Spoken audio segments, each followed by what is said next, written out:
Another sleepless stretch, huh? Don't worry, you're not alone in it. Nights like these can feel endless, but they pass more gently when you've got something soft to focus on. I've got 5 stories lined up, told low and slow, just enough to keep your thoughts steady while the rain helps you drift. Story 1. My smoke alarm went off. The battery was missing. I took the battery out myself. That's the part I need you to understand before I tell you the rest. I didn't imagine it, didn't misremember, didn't confuse one smoke alarm with another. I stood on a chair in my hallway at 11:47 p.m., pried open the plastic casing, and removed the 9-volt battery with my own 2 hands. The alarm went off again 3 hours later. I'm 28, and I live alone in a second-floor apartment in a building that was old before my parents were born. The kind of place with radiators that clang, floorboards that creak, and smoke alarms hardwired into nothing. Just battery-operated units mounted to ceilings that haven't been painted since the Reagan administration. The first time the alarm went off, I assumed it was the usual culprit, a dying battery chirping for attention in the middle of the night, the way they always seem to do at the worst possible hour. I dragged myself out of bed, found the chair, climbed up, and silenced the shrieking plastic disc that had jolted me from a dead sleep. But when I opened the casing to replace the battery, I found something strange. The battery was already dead, not dying, dead. Corroded at the contacts, crusted with the white-green residue of a cell that had been drained months or years ago. There was no way it should have had enough charge to trigger the alarm. I took it out anyway, threw it in the trash, made a mental note to buy a replacement in the morning, and went back to bed. At 2:51 a.m., the alarm went off again. Same piercing shriek, same hallway location, same goddamn smoke alarm I had just disarmed. I lay in bed for a moment, convinced I was dreaming, waiting for the sound to resolve into something explicable. It didn't. It just kept screaming, that 3-pulse pattern designed to be impossible to ignore. I got up, walked to the hallway, stared up at the smoke alarm, which was definitely the source of the noise. I could see the red LED flashing in sync with each burst of sound. But the battery compartment was open, empty.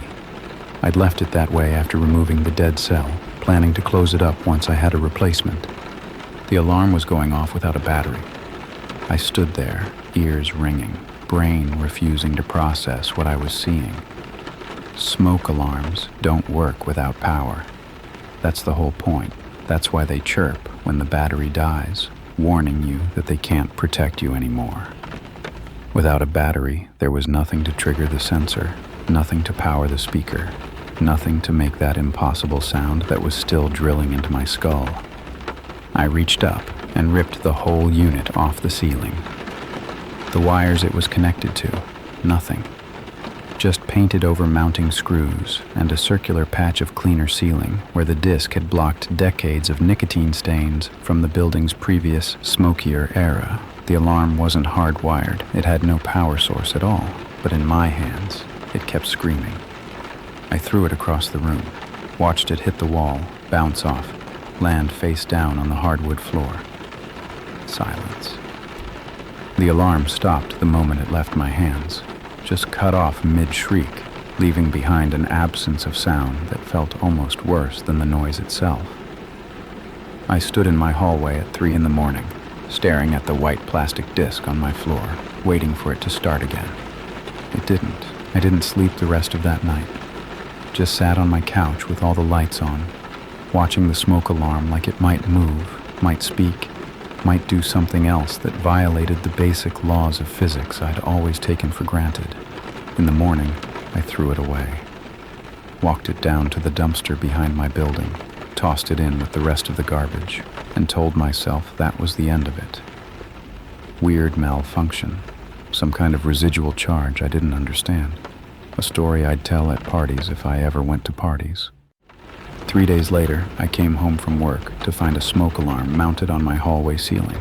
Same spot, same model, same white plastic disc with the same yellowed edges, and the same hairline crack in the casing that I recognized from the unit I'd thrown away. I hadn't bought a replacement. I hadn't called my landlord. I hadn't done anything except throw the broken alarm in the trash, and now it was back on my ceiling like it had never left. I stood in my hallway, keys still in my hand, staring up at the thing that shouldn't be there. Told myself there had to be an explanation. Maybe the super had replaced it. Maybe I'd imagined throwing it away. Maybe I was losing my mind in some slow, quiet way that manifested as smoke alarm-related delusions. Then I noticed something else. The battery compartment was closed now. Sealed tight, the little plastic door clicked into place like someone had just finished installing a fresh cell. I didn't want to open it. Didn't want to know what was inside. Didn't want to confirm that reality had stopped working the way it was supposed to. But I couldn't not know.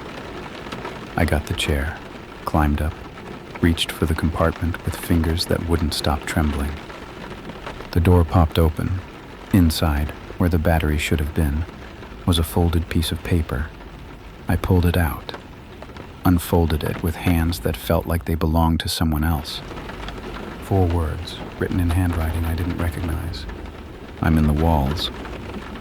Above me, in the space between my ceiling and the floor of the apartment upstairs, something shifted, something heavy, something that had been listening.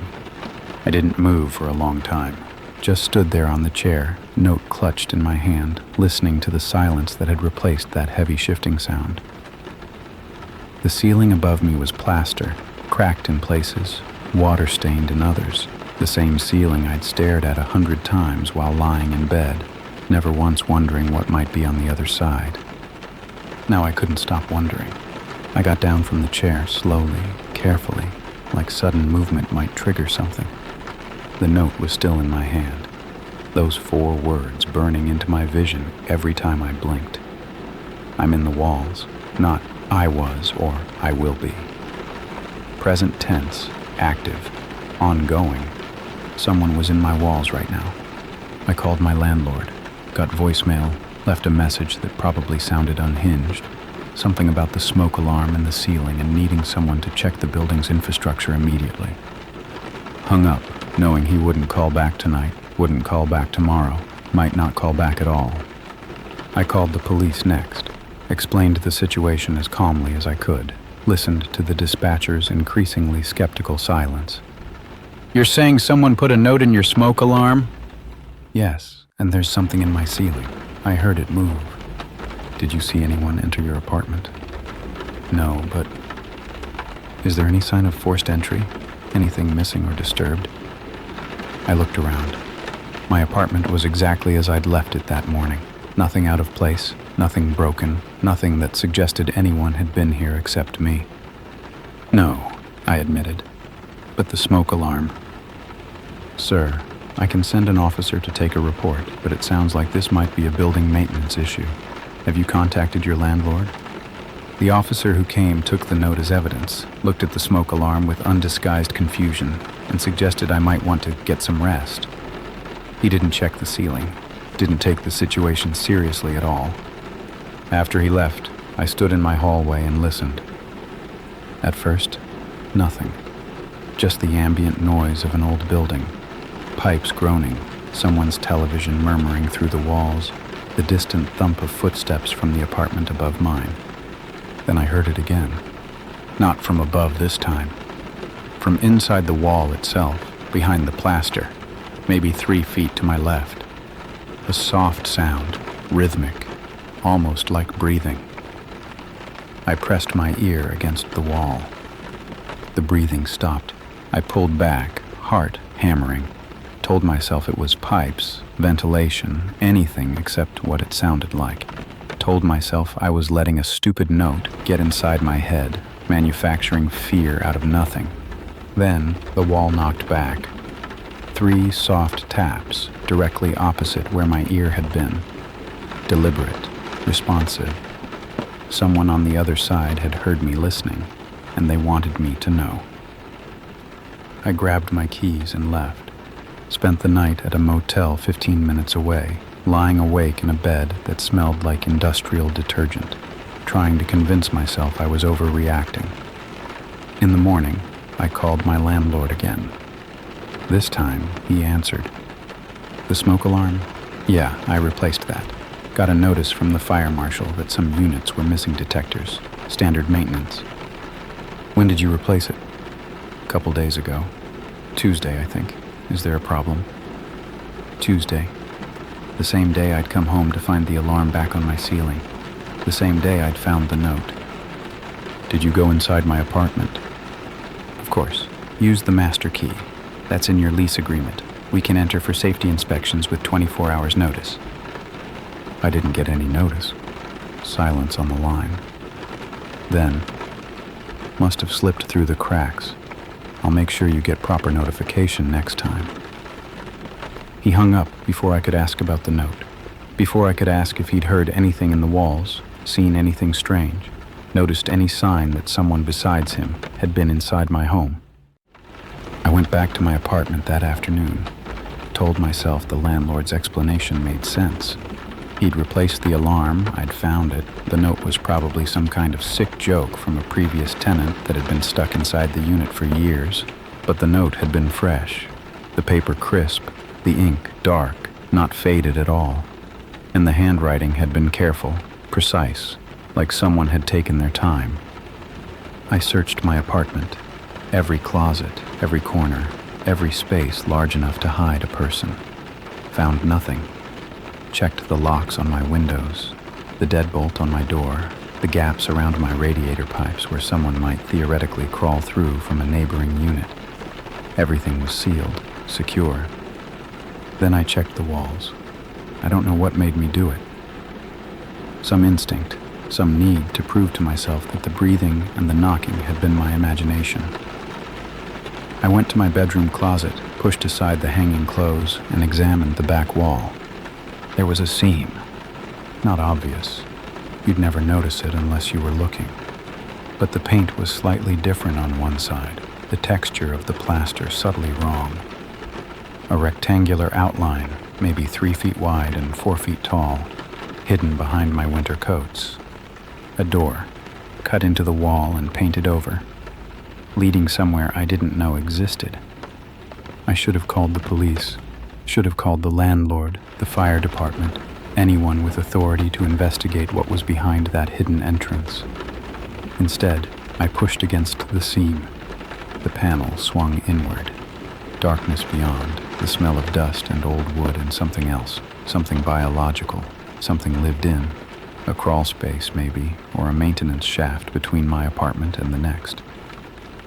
I turned on my phone's flashlight, aimed it into the gap. The beam illuminated a narrow passage, barely wide enough for a person to squeeze through. The walls were bare studs and insulation, the floor dusty concrete, the ceiling a tangle of pipes and wires I didn't recognize, and covering every surface, taped to studs and pinned to insulation and scattered across the floor, were photographs. Hundreds of them, all of me, sleeping, eating, watching television, showering through the gap in my bathroom door, sitting on my couch at 3 a.m. after the smoke alarm woke me up, staring at the very passage I was now standing in front of. Someone had been watching me for months, and in the corner of the passage, just at the edge of my flashlight's reach, I saw a sleeping bag, a pillow, a notebook, open to a page filled with my daily schedule, written in the same careful handwriting as the note. The sleeping bag was warm when I touched it. They'd been here minutes ago. Behind me, in my apartment, I heard the closet door swing shut. I spun around, phone, flashlight cutting wild arcs through the darkness. The passage stretched behind me, ending at the panel I'd pushed open. The panel that was now closed, sealing me in with the photographs and the sleeping bag and the evidence of an obsession I couldn't understand. I lunged for the door, pushed against it, felt it give slightly, then catch on something. A lock, a latch, something on the other side holding it shut. "Hey!" I pounded on the wood. "Let me out! I know you're there!" Silence. Then footsteps, soft and deliberate, moving through my apartment. I could hear them through the thin walls, crossing my bedroom, entering my hallway, stopping somewhere close to where the smoke alarm had been. A voice, muffled by plaster and distance. "You weren't supposed to find the door yet." Male, calm, almost disappointed, like a parent catching a child opening presents before Christmas. "Who are you? What do you want? I've been watching you for 11 months, learning everything about you, your schedule, your habits, the way you talk in your sleep." A soft laugh. "You say her name sometimes. Sarah." "Who's Sarah?" "My ex-girlfriend. The one who'd left 2 years ago. The one I still dreamed about on bad nights." He knew about Sarah. He'd been listening to me sleep, hearing things I didn't even know I said. "Let me out of here." "Not yet. You found my space too soon. I wasn't ready for you to see it." Footsteps again, pacing. "I had a plan, you know, a schedule. I was going to introduce myself properly when the time was right. But you ruined it. You threw away the alarm, and I had to put it back, and now everything's happening too fast." The note. "You wanted me to find it." "I wanted you to know I was close. To start thinking about me, wondering who I was. That's part of the process. The anticipation." His voice had taken on a dreamy quality. "But you weren't supposed to find the door for another 3 weeks. I had it all mapped out." I pressed my ear against the panel, trying to pinpoint his location. He sounded like he was in the hallway, maybe 10 feet from the closet, if I could break through quickly enough. "Don't bother," like he could read my thoughts. "The panel locks from both sides. I installed it myself, back before you moved in. Back when this apartment was empty and I had all the time in the world to prepare." "Prepare for what?" Silence. Then the sound of something sliding. Metal on metal, a deadbolt being thrown. My front door, I realized. He was locking me in. "I'll be back tonight. We can talk properly then, face to face. I've been looking forward to it for so long." Footsteps moving away. "Don't worry about the photographs. Those are just for me, a way to feel close to you when we're apart." I heard my front door open and close. Heard the lock engage from the outside, a click that echoed through the empty apartment like a gunshot. Then nothing.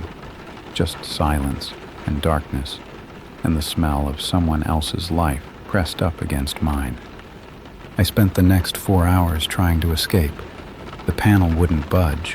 Whatever lock he'd installed was solid, professional, designed to keep people in as much as out. The passage itself was a dead end. I followed it in both directions, found it sealed at each terminus by brick walls that had been there since the building was constructed. The only way out was through my apartment, through a door that someone had locked from the other side. My phone had no signal in the passage. Too much concrete, too much old iron pipe, too much building between me and the outside world. I screamed until my voice gave out, pounded on walls until my hands bled, did everything I could think of to attract attention. No one came.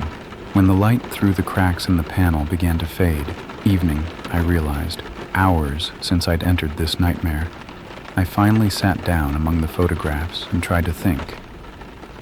11 months. He'd been watching me for almost a year, had seen me at my most vulnerable, my most private, my most unguarded, had documented everything, cataloged everything, built a shrine to a person I didn't want to be. The observed, the studied, the prey. I picked up the notebook he'd left behind, flipped through pages of my own life, rendered in obsessive detail. What I ate for breakfast, when I left for work, how long I spent in the shower, the names of people who called me, transcribed from conversations he'd overheard through walls that were apparently thinner than I'd ever imagined. And at the back, a section labeled Phase 2. The entries here were different. Not observations, but plans. Dates and times, methods and materials. A step-by-step guide to something he'd been building toward for months. Day 1, first contact. Leave note and alarm. Gauge reaction. Day 3, increase presence. Let him hear movement. Create anxiety. Day 7, Reveal door. Allow discovery of photographs. Establish dominance. Day 10. Face-to-face introduction. Begin conditioning. I was on day 7. Whatever conditioning meant, it was scheduled to start in 3 days. The final entry was dated 2 weeks from now. Day 21. Integration complete. He understands now. He knows he belongs to me. I closed the notebook with shaking hands. Outside the passage, I heard my front door open. I'm back. His voice was cheerful now, energized. I brought dinner. I thought we could eat together, get to know each other properly. A pause. I hope you like Chinese. I've watched you order it 17 times, so I know your usual. Footsteps approaching the closet. The lock on the panel clicking open. Light flooding into the passage as the door swung wide, revealing a silhouette I couldn't make out against the brightness of my own bedroom. Hello, he said. I'm Marcus. I've been waiting so long to finally meet you. He stepped into the passage, and for the first time, I saw the face of the man who had been living in my walls. He looked ordinary. That was the worst part. Mid-30s, maybe.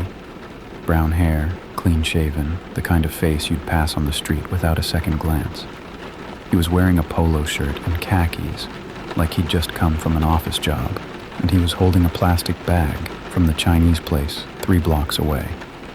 The smell of garlic chicken wafted into the passage, absurdly domestic. You're bleeding. He frowned at my hands, raw from pounding on walls. That wasn't supposed to happen. You weren't supposed to hurt yourself. Stay away from me. I brought napkins and those little wet towelettes. I know you like those. You always take extra when you order delivery. He set the bag down, reached into his pocket, pulled out a handful of individually wrapped wipes. Here, clean yourself up. We have a lot to talk about. I didn't move, didn't take my eyes off him, didn't let my guard down for a second. He was between me and the door, between me and freedom, between me and any chance of escaping this nightmare. You're scared. He said it like an observation, not a concern. That's normal. Expected even. The first face-to-face is always difficult, but it gets easier, I promise. Once you understand what we have, once you see how well I know you, we don't have anything. You've been stalking me. Watching, learning, preparing. He shook his head. Stalking is what strangers do. I'm not a stranger. I know everything about you. Your favorite foods, your sleeping patterns, the way you hum when you're anxious. He smiled. You're humming right now. Did you know that? I wasn't. Was I? I couldn't tell anymore. Couldn't separate my own sounds from the ringing panic in my ears. Why me? Because you needed someone. He said it simply, like it was obvious. I saw you the day you moved in, watched you carry boxes up the stairs alone, no friends helping, no family. You looked so lost, so empty. His eyes softened. I recognized that look. I've felt that emptiness my whole life. And I knew that we were meant to find each other. I don't even know you. You will. That's what Phase 2 is about. Building the connection, letting you see how much we have in common. He gestured at the photographs covering the walls. I've documented everything. Your routines, your preferences, your fears. By the time we're done, you'll know yourself better than you ever have, because I'll be there to show you. He took a step closer. I took a step back, pressing against the brick wall at the end of the passage. The schedule in the notebook, I said. Day 21. Integration. What does that mean? It means you accept me. Accept that we belong together, that our lives are intertwined, that you can't imagine existing without me anymore. Another step. The others never made it to day 21. They fought too hard, refused to see what I was offering. But you're different. I can tell. You're ready for this. The others. How many? My voice came out as a whisper. How many people have you done this to? Marcus paused. For the first time, something flickered across his face. Not guilt, not remorse, but something closer to frustration. 3, before you, but they didn't work out. He waved a hand dismissively. The first one called the police before I could explain. They never found me, but I had to relocate, start over. The second one fought, really fought. I had to... He stopped, looked at the floor. It got messy. I don't like messy. And the third? She jumped, flat, emotionless, out the window when I wasn't watching. I thought we'd made real progress, but she was just pretending, waiting for her chance. His jaw tightened. I won't make that mistake again. Your windows are sealed now, screwed shut from the outside, just in case. I thought about the window in my bedroom, the one I'd never been able to open, the one I'd assumed was painted shut. He'd modified my apartment. While I slept, while I worked, while I lived my life completely unaware, he'd been making changes, preparing for this moment. The smoke alarm, I said. Why that? Why use that to contact me? Because it's intimate. He smiled again, that unsettling warmth returning to his features. The smoke alarm watches over you while you sleep, protects you from danger. I wanted you to associate me with that feeling. Safety, vigilance, care. The note was supposed to make you curious, not scared. I miscalculated. He was close enough to touch now, close enough that I could see the individual pores on his face, the slight asymmetry of his smile, the absolute certainty in his eyes. But we can still fix this. We can still follow the plan, just accelerated. You'll stay here tonight, in the passage, where I can keep you safe. Tomorrow we'll start the real work. Talking, sharing, building the foundation of our connection. His hand reached toward my face. By day 21, you'll thank me. They always do, in the end. Even the ones who didn't make it. His fingers brushed my cheek. I grabbed his wrist and slammed his hand against the wall. He screamed, more surprise than pain, and I was already moving, ducking under his arm, sprinting for the open panel. I heard him lunge behind me, felt his fingers catch the back of my shirt, but I was through the doorway and into my bedroom before he could get a grip. The closet door. I slammed it shut, heard it bounce off something. His arm, his shoulder, some part of him trying to follow. Threw my weight against the wood, felt him pushing from the other side. Don't do this. His voice was different now. The calm was cracking, something desperate leaking through. You don't understand what you're throwing away. I'm the only one who really knows you. I grabbed the chair from my desk, the same chair I'd used to reach the smoke alarm a lifetime ago, and wedged it under the doorknob. It wouldn't hold long, but it might hold long enough. I ran for my front door, unlocked it with shaking hands, yanked it open, stumbled into the hallway of my building. Behind me, I heard the closet door splinter, and Marcus's voice, no longer calm at all. You can't run from me. I know everywhere you go, every friend, every family member, every place you might hide. You belong to me. I ran anyway. The police found Marcus 3 hours later. He was still in my apartment, sitting cross-legged in the passage behind my closet, surrounded by the photographs he'd taken over 11 months of watching. He didn't resist when they came for him. Didn't try to run or fight or explain. Just looked up at the officers with that same calm expression and said, he wasn't ready. I moved too fast. They charged him with stalking, breaking and entering, unlawful imprisonment, and a half-dozen other things I couldn't keep track of during the endless interviews and statements that followed. The detective assigned to my case was a tired-looking woman named Reeves, who'd seen too much to be shocked by anything anymore. But even she went pale when she saw what Marcus had built inside my walls. The passage connects to 3 other apartments, she told me later. He'd been using it for years, moving between units, accessing spaces the building's blueprints don't even show exist. Your landlord had no idea. How is that possible? Old building. Lots of modifications over the decades, most of them undocumented. Marcus worked as a contractor before. She checked her notes.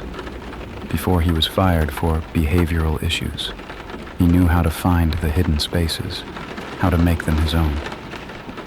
The investigation turned up more than anyone expected. In a storage unit registered under a fake name, they found boxes of notebooks dating back 15 years.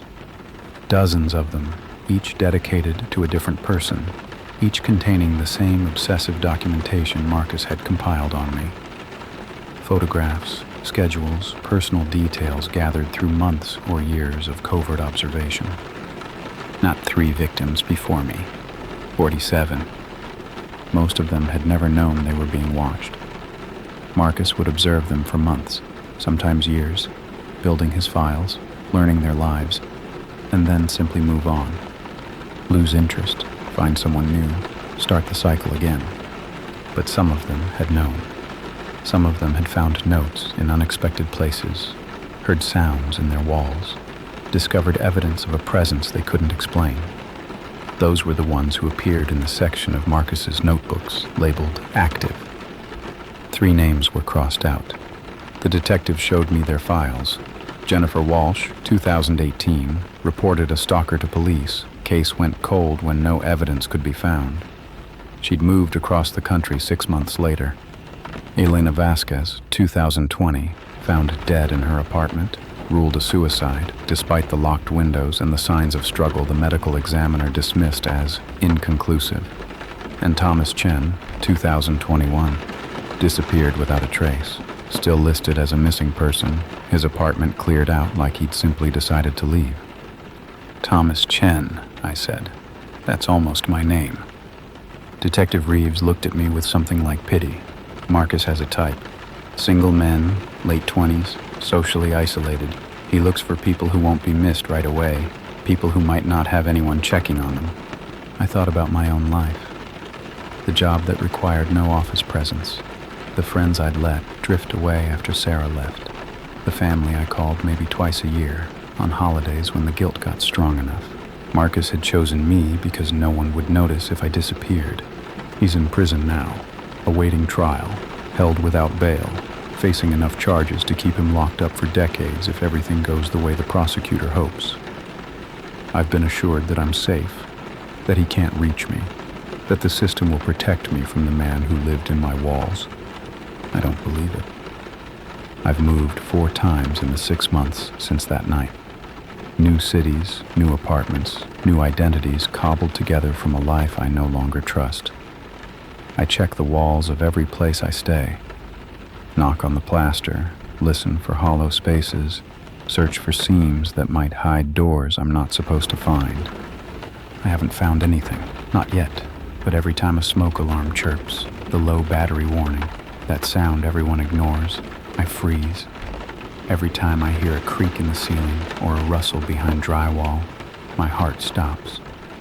Every time I wake in the night, convinced I heard breathing that wasn't mine, I lie perfectly still and wait for the sound to come again. Marcus knew my schedule, my friends, my family, the places I went, the routes I took, the patterns of a life I thought was private. Even from prison, even locked away, he has that knowledge. And knowledge, I've learned, is a kind of key. Last week I got a letter. No return address, no postmark, just my name on the envelope, slipped under the door of an apartment I'd rented 3 days earlier in a city 1,000 miles from where Marcus was arrested. Inside was a single photograph. Me, standing at my new kitchen window, taken from outside, from an angle that suggested the photographer had been on a ladder or a fire escape or somewhere else they shouldn't have been. On the back, in handwriting I didn't recognize, not Marcus's careful script, something looser, more casual, were 4 words. He told me about you. I stare at that photograph every night. Study the angle, the lighting, the shadows that might reveal who took it. Search for any detail that might help me understand how deep this goes, how many people Marcus shared his methods with, how many others might be watching from spaces I can't see. I don't know who sent it. Don't know if it's a threat or a warning or something else entirely. Don't know if I'll ever feel safe again, or if safety is just an illusion we construct to help ourselves sleep at night. But I know one thing. The next time a smoke alarm goes off in my apartment, I'm not going to check the battery. I'm going to run. And I won't stop until I find somewhere, anywhere, that doesn't have walls. Because the thing about walls is this. They're supposed to protect you, supposed to keep the outside out and the inside in. But walls have spaces, gaps, hollows where things can hide, where people can live, where someone can watch you for months without ever being seen. I trusted my walls once. I won't make that mistake again. And if you're reading this in your apartment right now, in your house, in whatever space you call home, listen. Listen to the silence between sounds. Listen to the walls that surround you, because Marcus isn't the only one. There are others out there, learning his methods, finding their own hidden spaces, choosing their own targets, and one of them might already be listening back.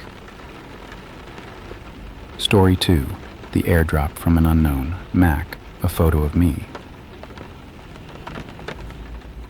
The notification appeared while I was waiting for my coffee.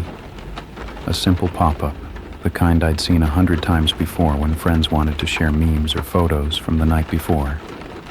Unknown Mac would like to share a photo with you. I almost declined it automatically. My airdrop was set to contacts only, or at least I thought it was. But something made me hesitate. Curiosity, maybe. The same impulse that makes you pick up a phone call from a number you don't recognize, just to see who's on the other end. I accepted. The photo loaded in my gallery, and for a moment I didn't understand what I was looking at. A coffee shop, crowded with the morning rush, tables full of people staring at laptops and phones. It took me 3 or 4 seconds to realize I was looking at the coffee shop I was currently sitting in, and another second after that to find myself in the frame, there, in the corner booth, hunched over my phone, completely unaware that someone was photographing me from across the room. I looked up immediately, scanning faces, searching for anyone holding a phone at the right angle. The shop was packed, maybe 30 people spread across tables and the ordering line, and at least half of them had devices in their hands. Any one of them could have taken that photo. Any one of them could be watching me right now, waiting to see how I'd react. My name is Jade. I'm 24, and I work remotely as a UX designer for a startup that doesn't care where I am, as long as I meet my deadlines. I spend most of my days in coffee shops like this one, rotating between a handful of spots in my neighborhood, setting up camp with my laptop and my headphones and my carefully curated productivity playlist. It's a good life, flexible, independent, the kind of freedom I dreamed about when I was grinding through my design degree. But it also means I'm visible, out in public, alone, predictable in my patterns. I never thought about how vulnerable that made me until I saw myself through someone else's lens. The barista called my name, Jade, oat milk latte, and I grabbed my coffee without taking my eyes off the room. A woman near the window was typing furiously on a MacBook Pro. 2 guys at the counter were sharing something on an iPad, laughing at whatever they were watching. A man in a gray hoodie sat alone in the corner opposite mine, phone face down on the table, watching the rain streak down the glass. He wasn't looking at me. None of them were looking at me, at least not obviously, but someone had been looking, minutes ago, close enough to capture the details of my face, the pattern on my sweater, the specific way I'd been holding my phone. I changed my AirDrop settings to receiving off and gathered my things.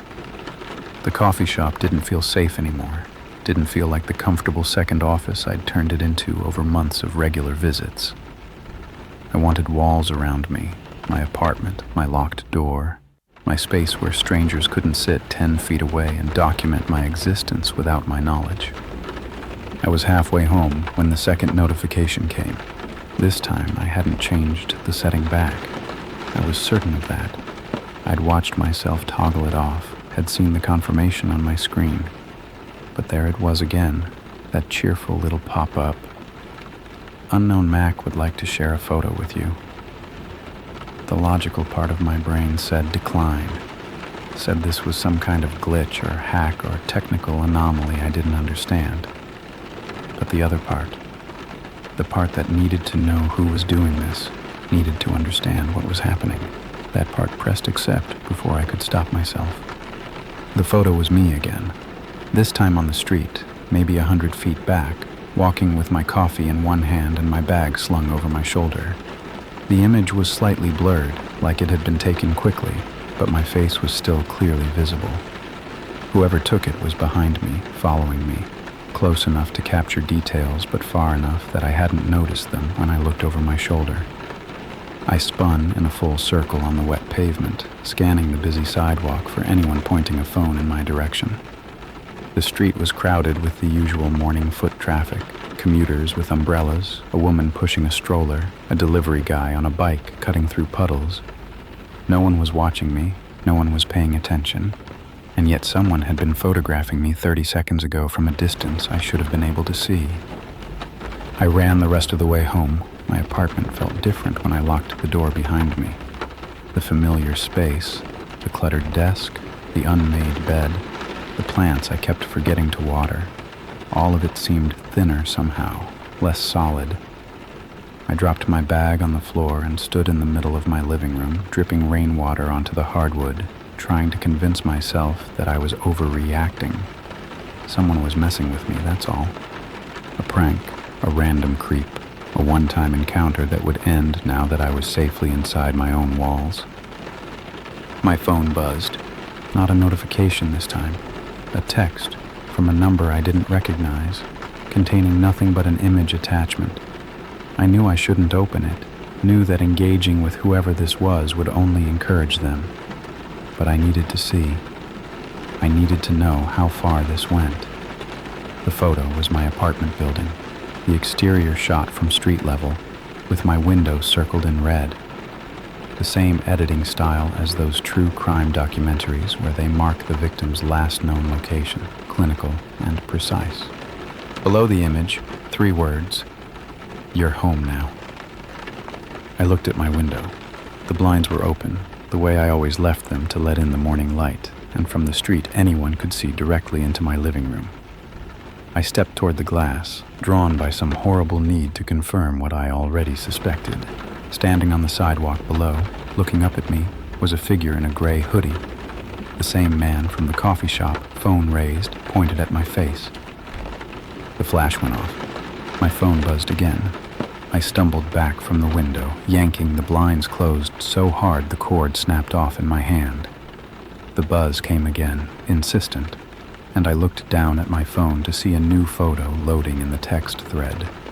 Me, standing at my window, silhouetted against the light of my apartment, one hand reaching for the blinds. The timestamp was less than 30 seconds old. The next message wasn't a photo, just text, simple and direct. "I like your place, very cozy." I called 911 with shaking hands, gave them my address, tried to explain what was happening in a voice that kept cracking and jumping. The dispatcher was patient but skeptical. Someone was taking pictures of me from the street. Had they threatened me? Had they tried to enter my building?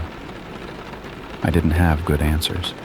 I had photos and a feeling of dread, and a man in a gray hoodie who had followed me home from a coffee shop, but none of that translated into the kind of emergency that would bring police cars screaming to my door. They sent an officer anyway. By the time he arrived, maybe 20 minutes later, the man was gone. The sidewalk below my window was empty, just wet pavement and passing strangers who paid no attention to my building at all. The officer took my statement, looked at the photos on my phone, and did his best to seem concerned. He suggested I might want to vary my routine, avoid posting my location on social media, consider whether anyone in my life might be harboring a grudge. The airdrop thing is weird, he admitted, but it's not illegal to take pictures of someone in public. Without a direct threat, there's not much we can do except document the incident.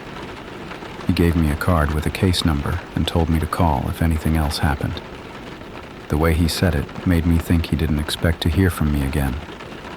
After he left, I sat on my couch and scrolled back through the photos, trying to find anything that might identify the sender. The images were just images. No metadata I could access, no identifying features in the backgrounds, nothing that would help me figure out who was doing this or why. The phone number that had texted me went straight to a generic voicemail when I tried calling it back. I was alone in my apartment with blinds I couldn't open, waiting for something else to happen. I didn't have to wait long. Around 7 that evening, as the rain finally stopped and the city settled into its nighttime rhythm, another airdrop notification appeared on my phone. I hadn't turned receiving back on. I'd checked 3 separate times since the officer left, paranoid about exactly this happening, and every time the setting had been off. But there it was anyway. Unknown Mac would like to share a photo with you. I should have declined, should have powered off my phone entirely, removed myself from whatever digital connection this person had established. Instead, I accepted, because I needed to understand, because knowing was better than imagining, because the fear of what I might see was somehow worse than actually seeing it. The photo wasn't from today. It showed me asleep in my bed, taken from somewhere inside my apartment, the angle suggesting the photographer had been standing in my bedroom doorway. My face was peaceful, unknowing, completely vulnerable. The timestamp in the corner said it had been taken 3 weeks ago at 3:47 in the morning. Someone had been inside my apartment while I slept. Not today, not during the escalating nightmare of the past 12 hours, but weeks ago. This wasn't a random encounter in a coffee shop. This had been going on long before I knew it existed. I tore through my apartment like a woman possessed, checking every closet, every corner, every space large enough to hide a person. The locks on my windows were intact. My front door showed no signs of forced entry. Nothing was missing. Nothing was disturbed. Nothing indicated that anyone had been here except me. But someone had stood in my bedroom doorway. Someone had photographed me sleeping, saved the image, waited 3 weeks before sending it to me.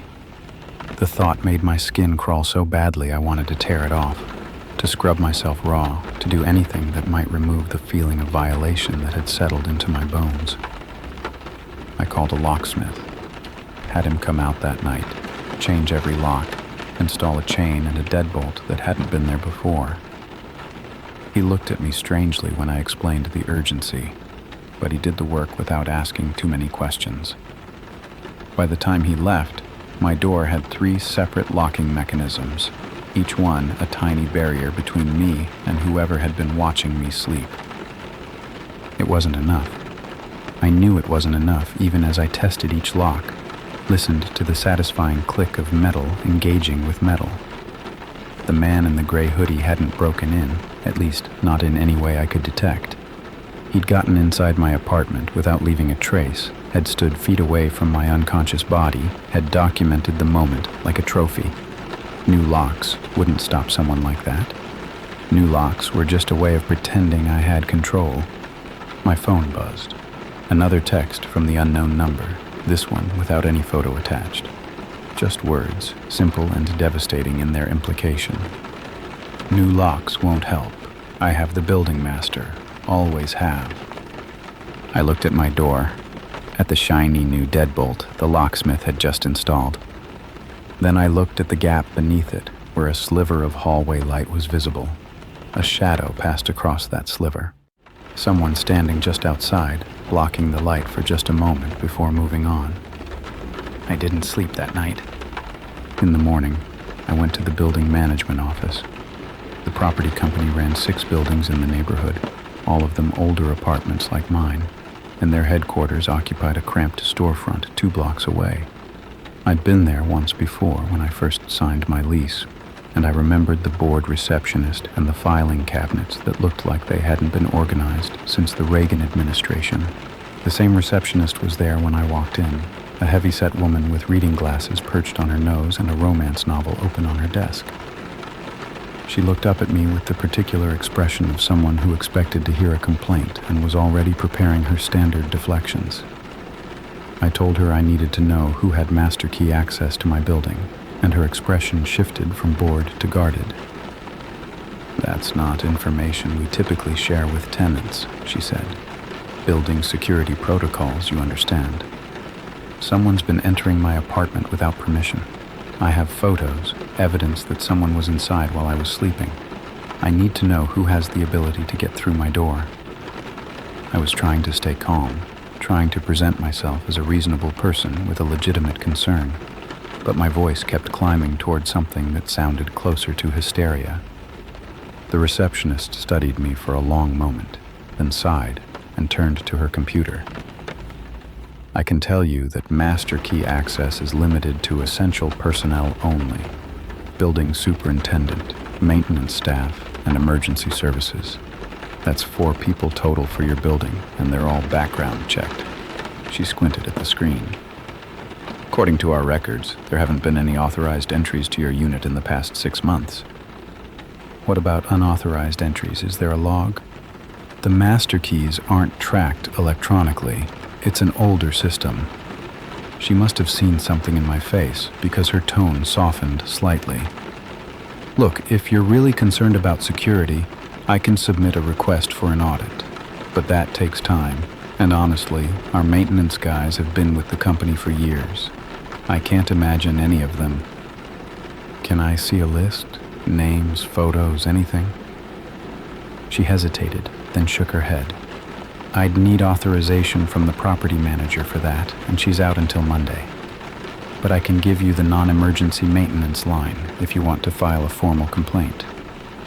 I took the number, knowing it would lead nowhere. Whoever was doing this wasn't going to be caught by a complaint form submitted to an understaffed property management company. He had access to my building, access to my apartment, access to my life in ways that a bureaucratic paper trail would never reveal. Back at my apartment, I started searching.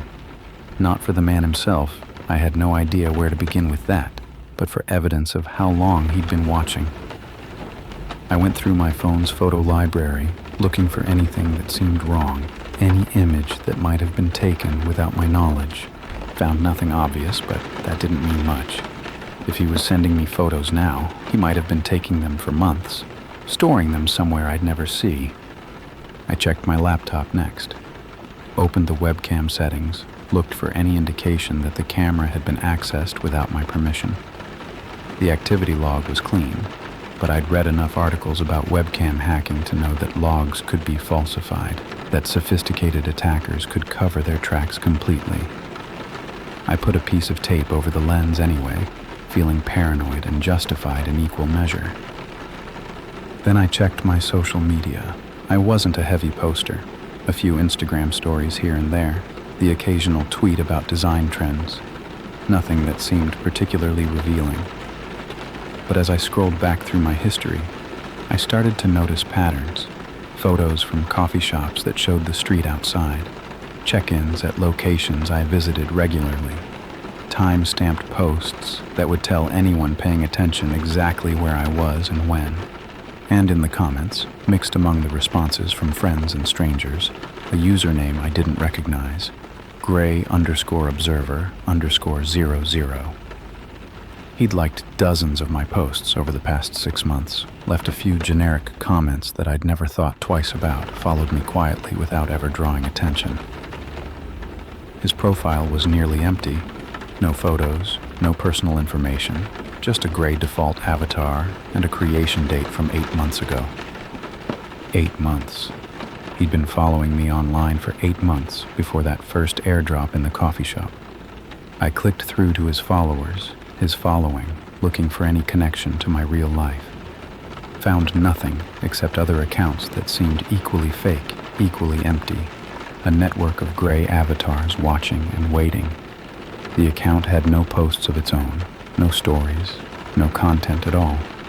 It existed solely to observe, to track, to learn the patterns of my life from a safe digital distance. I blocked him immediately, then went through and set every account I had to private. But even as I clicked the security settings into place, I knew it was too late. He'd had 8 months to study me, to learn my routines, to figure out where I lived and worked and spent my time. Changing my settings now was like locking the barn door after the horse had not only bolted, but moved into my apartment and started taking photos of me sleeping. My phone buzzed. I flinched so hard I nearly dropped it, but the notification wasn't from him. It was a text from my friend Maya, asking if I wanted to grab dinner later. A normal message from a normal person, offering a normal interaction that felt impossibly distant from the nightmare I'd been living for the past 24 hours. I texted back, yes, desperate for any anchor to the world I used to inhabit. She suggested a place in her neighborhood, 30 minutes away by train, and I agreed without hesitation. Anywhere was better than here. Anywhere was better than sitting in an apartment that had stopped feeling like mine. I grabbed my jacket and headed for the door, checked the peephole first, empty hallway, flickering fluorescent light, nothing out of place. Undid the locks one by one, pulled the door open, and stepped outside. Taped to my door, at eye level, was a printed photograph. Me and Maya, 3 years ago, at her birthday party. Our arms around each other, both of us laughing at something off camera. The kind of photo that only existed on her private Facebook account, in an album I'd been tagged in but never downloaded. On the back, in neat handwritten letters, "Tell Maya I said hi." He knew who my friends were.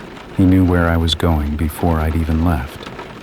And he wanted me to know that nowhere was safe. I went to Maya's anyway. What else could I do?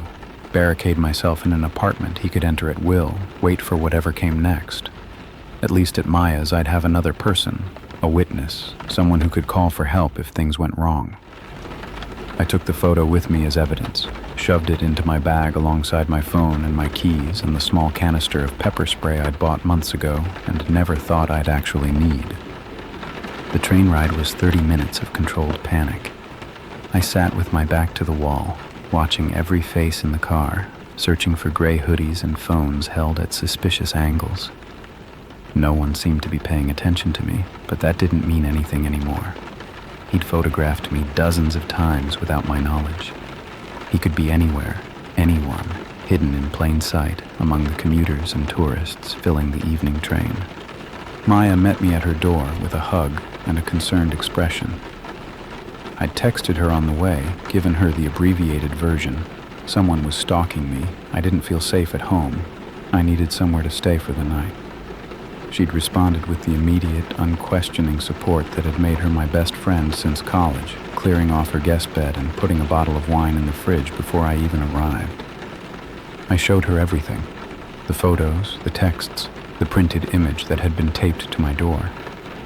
She listened without interrupting, her face cycling through disbelief and horror, and the particular tight-jawed anger that meant she was already thinking about ways to fight back. When I finished, she was quiet for a long moment, processing what I'd told her. "The photo of us," she finally said. "That's from my Facebook, my private Facebook, with maybe 200 friends." She pulled out her own phone, started scrolling through her connections. If he got that image, he either hacked my account or he's someone I know. We spent the next hour going through her friend list together, looking for anyone who might match the profile of a stalker. Most of her connections were people she'd known for years, college friends, co-workers, family members, acquaintances from various chapters of her life. None of them seemed like candidates for the kind of obsessive surveillance I'd been experiencing. Then she found Gray Observer 00. "I don't remember accepting this," she said, frowning at the empty profile. "No mutual friends, no posts, nothing. Why would I have added someone like this? When did you add them?" She clicked through to the connection details. 8 months ago. Same week as my birthday party. The one in that photo. Her face went pale. Jade. He didn't just find that picture by accident. He sent me a friend request specifically to get access to it. To get access to you. The realization hit us both at the same time. He hadn't just been stalking me for 8 months. He'd been building an infrastructure, establishing access points to everyone in my life, creating a web of surveillance that extended far beyond my own accounts and devices. Maya's Facebook, my Instagram, God knew what else. Email accounts, cloud storage, the digital trails we all leave without thinking about who might be following them. Maya's phone buzzed. We both froze, staring at the device like it had transformed into something dangerous. She picked it up slowly, looked at the screen, and the color drained from her face entirely. "Airdrop," she whispered, "from an unknown Mac. Don't accept it. I'm not going to." But even as she spoke, the photo was loading onto her screen, bypassing whatever acceptance protocol should have been required. The same technical impossibility I'd experienced, the same violation of the basic rules that were supposed to govern how our devices worked. The image showed the two of us sitting on Maya's couch, visible through her living room window, taken from outside, from the street, within the last few minutes.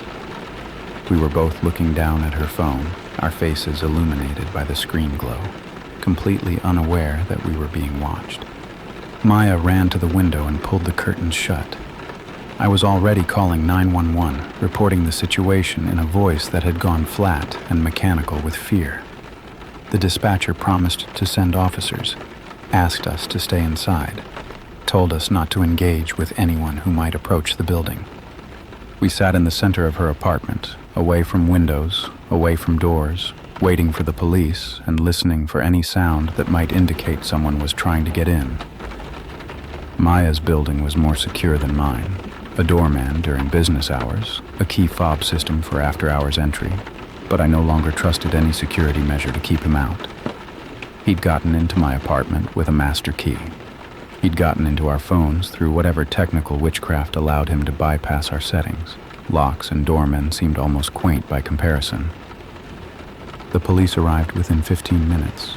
They took our statements, examined the photos, promised to increase patrols in the area. The same useless reassurances I'd already heard. The same limitations of a system that wasn't designed to handle this kind of threat. One of the officers, younger than the others, with a face that suggested he actually gave a damn, pulled me aside before they left. "The airdrop thing," he said quietly. "You're not the first person to report something like this. There's been a handful of cases in the past few months, all with the same pattern. Photos taken without consent, messages sent through bypassed settings, escalating contact. Do you know who's doing it?" He hesitated. "There's a person of interest, tech background, previous stalking charges that didn't stick. We've never been able to prove anything, but the methods match." He handed me a card with a name written on the back. "This is him. If you see him, if he approaches you, call immediately. Don't try to confront him yourself." I looked at the card. The name written there was Derek Hollis. Below it, the officer had added a single detail. Works building maintenance, multiple properties. My building. He worked in my building. He wasn't just someone with a master key.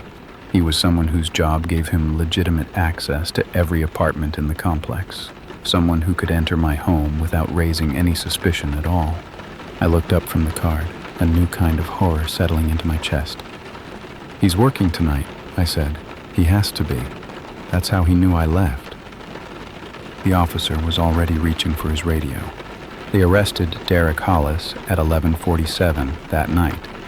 He was in my apartment when they found him, sitting on my couch in the dark, scrolling through photos on a laptop that contained thousands of images of women he'd been surveilling for years. Not just me, dozens of others, tenants from every building where he'd worked maintenance, their lives documented in obsessive detail. The police found folders organized by name, by date, by location, a meticulous archive of stolen intimacy that stretched back almost a decade. I wasn't his first victim. I wasn't even close. According to the detective who called me the next morning, Derek had been doing this since his early 20s, perfecting his methods over years of practice. He'd learned which buildings had the weakest security protocols, which property management companies didn't track their master keys, which women lived alone and kept predictable schedules. The tech skills that let him bypass airdrop settings were just one tool in a kit he'd been assembling for most of his adult life. The previous stalking charges the officer mentioned had been filed by 3 different women in 3 different cities. None of them had stuck because Derek was careful, because digital evidence was hard to prove, because the legal system hadn't caught up to the ways technology could be weaponized against the people who trusted it. He'd moved from city to city, job to job, always staying one step ahead of consequences that never quite materialized. Until now, the photos on his laptop were enough to charge him with multiple counts of unlawful surveillance, breaking and entering, and stalking. The prosecutor told me they were building a case that could put him away for 15 to 20 years, especially once they connected him to victims in other jurisdictions. Derek Hollis was finally going to face consequences for what he'd done, not just to me, but to all the women whose lives he'd invaded while they slept, worked, and lived in apartments they thought were safe. I should have felt relieved. Part of me did. The part that could finally sleep without wondering if someone was standing in my doorway with a camera. But another part, a larger part than I wanted to admit, couldn't shake the feeling that nothing had really been resolved.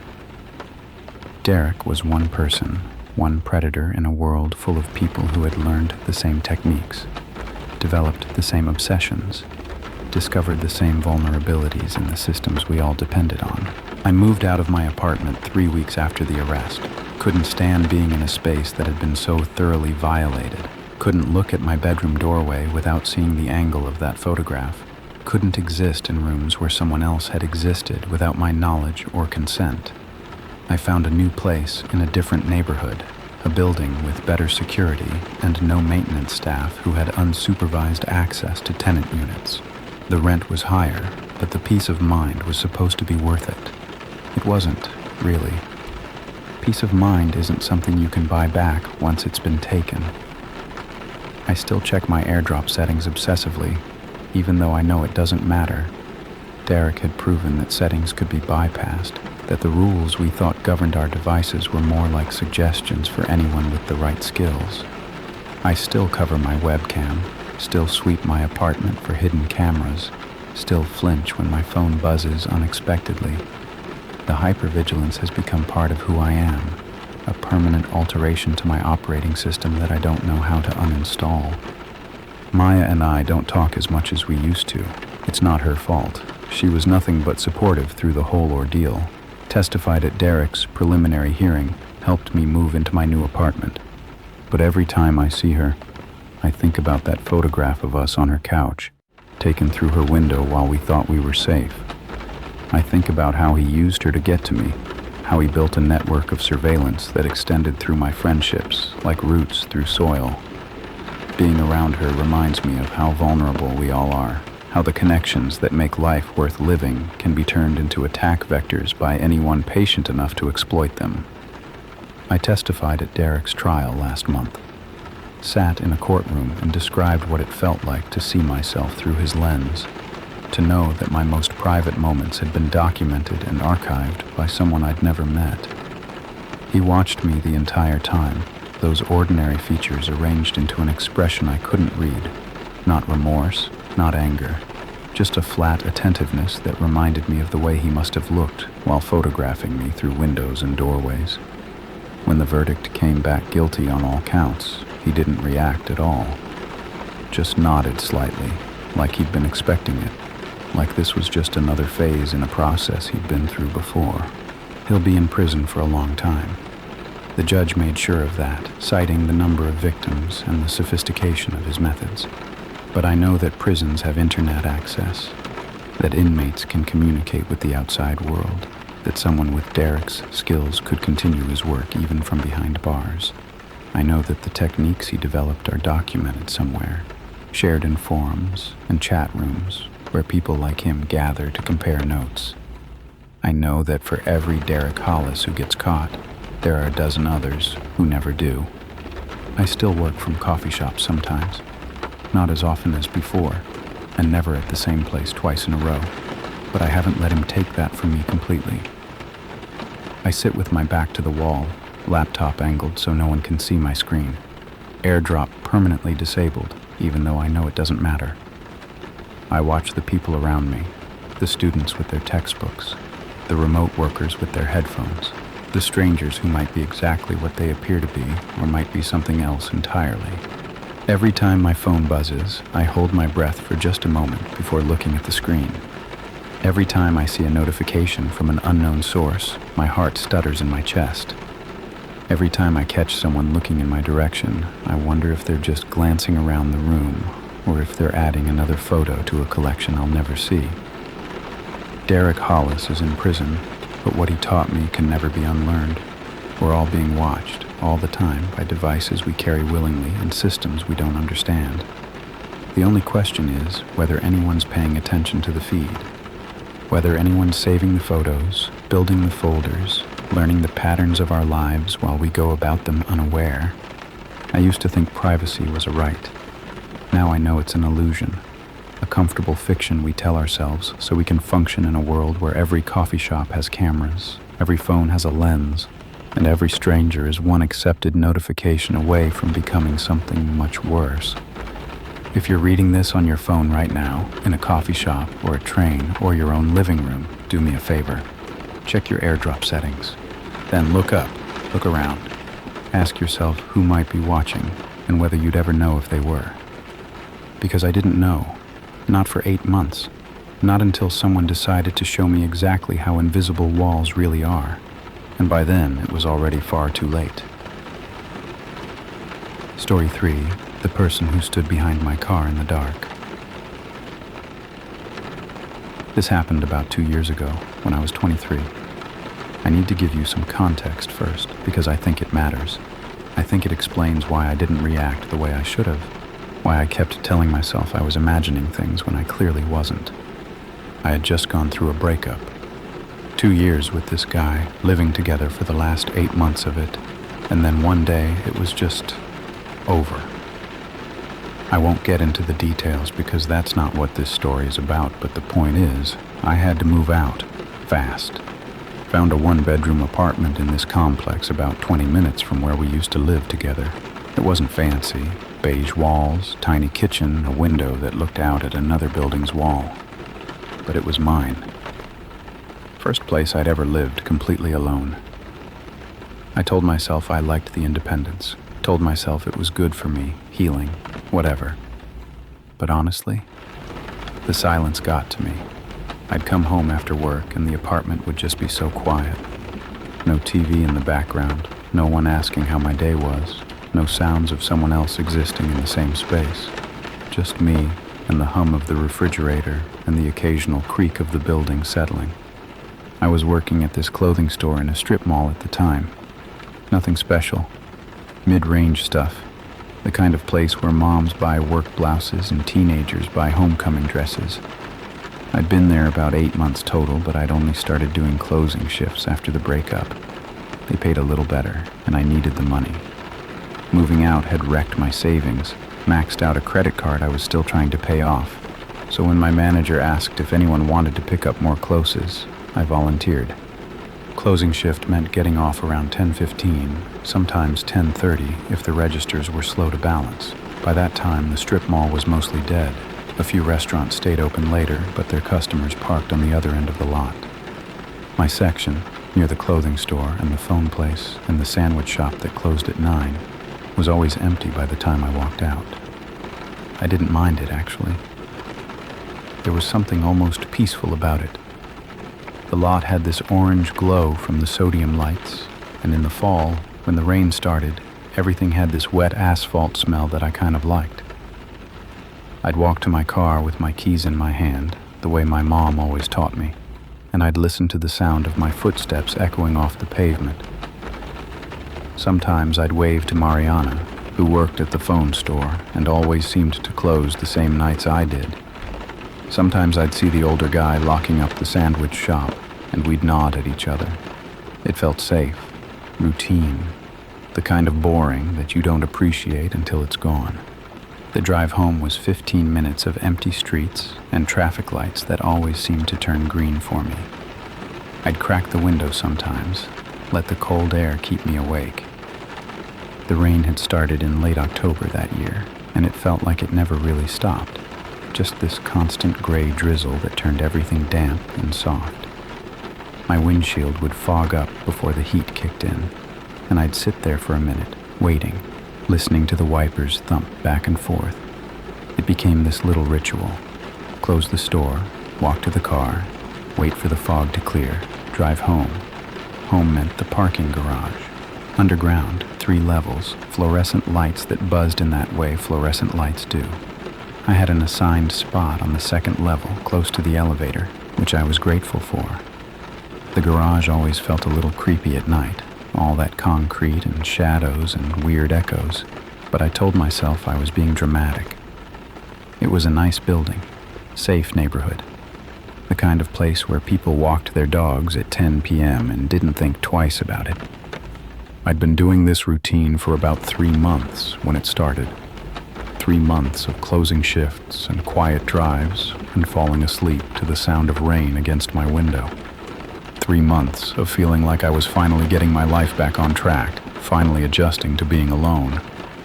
That was the Thursday I first noticed someone standing at the far edge of the parking lot. I was walking to my car, keys in hand, thinking about nothing in particular. What I was going to eat when I got home, whether I had any clean towels left, the usual end-of-shift brain fog. The lot was empty except for my car and Mariana's, and she'd already driven off a few minutes earlier. I was alone. And then I saw him. He was standing just past where the parking lot lights reached, right at the edge, where the asphalt met this little strip of dead grass and then the road beyond. Just standing there, not walking, not looking at his phone, not doing anything. Just there. I couldn't make out any details. He was too far away and the light was behind me, so all I could see was a shape, a silhouette. But I could tell he was facing my direction, facing me. I remember my steps slowing down for just a second. This weird hesitation, like my body knew something my brain hadn't caught up to yet. But then I shook it off, told myself it was nothing. Someone waiting for a ride, someone who worked at one of the restaurants, taking a break, getting some air. There were 100 explanations, and none of them were scary. I got in my car, locked the doors, started the engine. When I looked in the rearview mirror as I pulled out of my spot, he was still there, still standing, still facing me. I told myself it didn't mean anything. I didn't mention it to anyone. What was I going to say? I saw a guy standing in a parking lot? That's not a story. That's nothing. People stand in parking lots all the time. People wait for rides, take smoke breaks, make phone calls. There was nothing unusual about it, nothing worth talking about. That's what I told myself anyway. 2 days later, on Saturday, I closed again. Same routine. Registers balanced, lights off, doors locked, keys in hand. Mariana had left about 10 minutes before me, so the lot was empty when I walked out. Just my car sitting under the orange glow of the sodium lights. Rain misting down so fine it was more like fog than actual rain. I was halfway to my car when I felt it. This prickle at the back of my neck, like someone was watching me. I tried to ignore it, kept walking, but my eyes drifted to the edge of the lot almost against my will. He was there again. Same spot, same stillness, but closer to the light this time, close enough that I could make out a few more details. Dark clothes, a hoodie, I thought, with the hood pulled up. Hands at his sides, or maybe in his pockets. I couldn't quite tell. I still couldn't see his face, but I could see enough to know he was facing me, watching me. My heart did this little stutter. I walked faster, got to my car, fumbled with the keys, even though it was a push-button start, and I didn't need to fumble with anything. I just needed to get inside, get the doors locked, get out of there. I pulled out of my spot and I don't know why I did this, but I drove toward that end of the lot instead of toward the exit. I wanted to see him, wanted to get a better look, Maybe prove to myself that it was just some random guy, nothing to worry about. But by the time I looped around to where he'd been standing, he was gone. Just empty asphalt and dead grass and darkness beyond. I told myself that proved it was nothing. Just some guy who left. Normal. But my hands were shaking the whole drive home. The next few days were fine. Normal. I worked a couple of day shifts, did my laundry, called my mom, watched too much TV. I almost forgot about the guy in the parking lot. Almost convinced myself I'd been making something out of nothing, the way you do when you're tired and stressed and living alone for the first time. Then Tuesday came. I was closing again. The rain had picked up that day, a steady drumming that hadn't let up since morning. By the time I walked out to the lot, the pavement was slick and shining, puddles forming in the low spots. I remember the sound of my footsteps splashing through them, the way the rain plastered my hair to my forehead before I even got halfway to my car. I didn't want to look. I told myself not to look. But I couldn't help it. He was there, closer this time. Still at the edge of the light, but I could see more now. Tall, taller than I'd thought. The hoodie was dark gray or black, hard to tell in the orange light. His hands were definitely at his sides, not in his pockets, just hanging there. And he wasn't looking at a phone, wasn't smoking, wasn't doing anything that made sense for someone standing alone in a parking lot in the rain. He was just standing there, facing me, watching. I practically ran to my car, got inside, locked the doors, started the engine. My breath was fogging up the windshield, and I couldn't see anything for a few seconds, just gray nothing. And in those seconds I had this horrible thought. What if he's walking toward me right now? What if he's right outside the window and I can't see him? The defroster kicked in. The windshield cleared. The lot was empty. I didn't look toward the edge.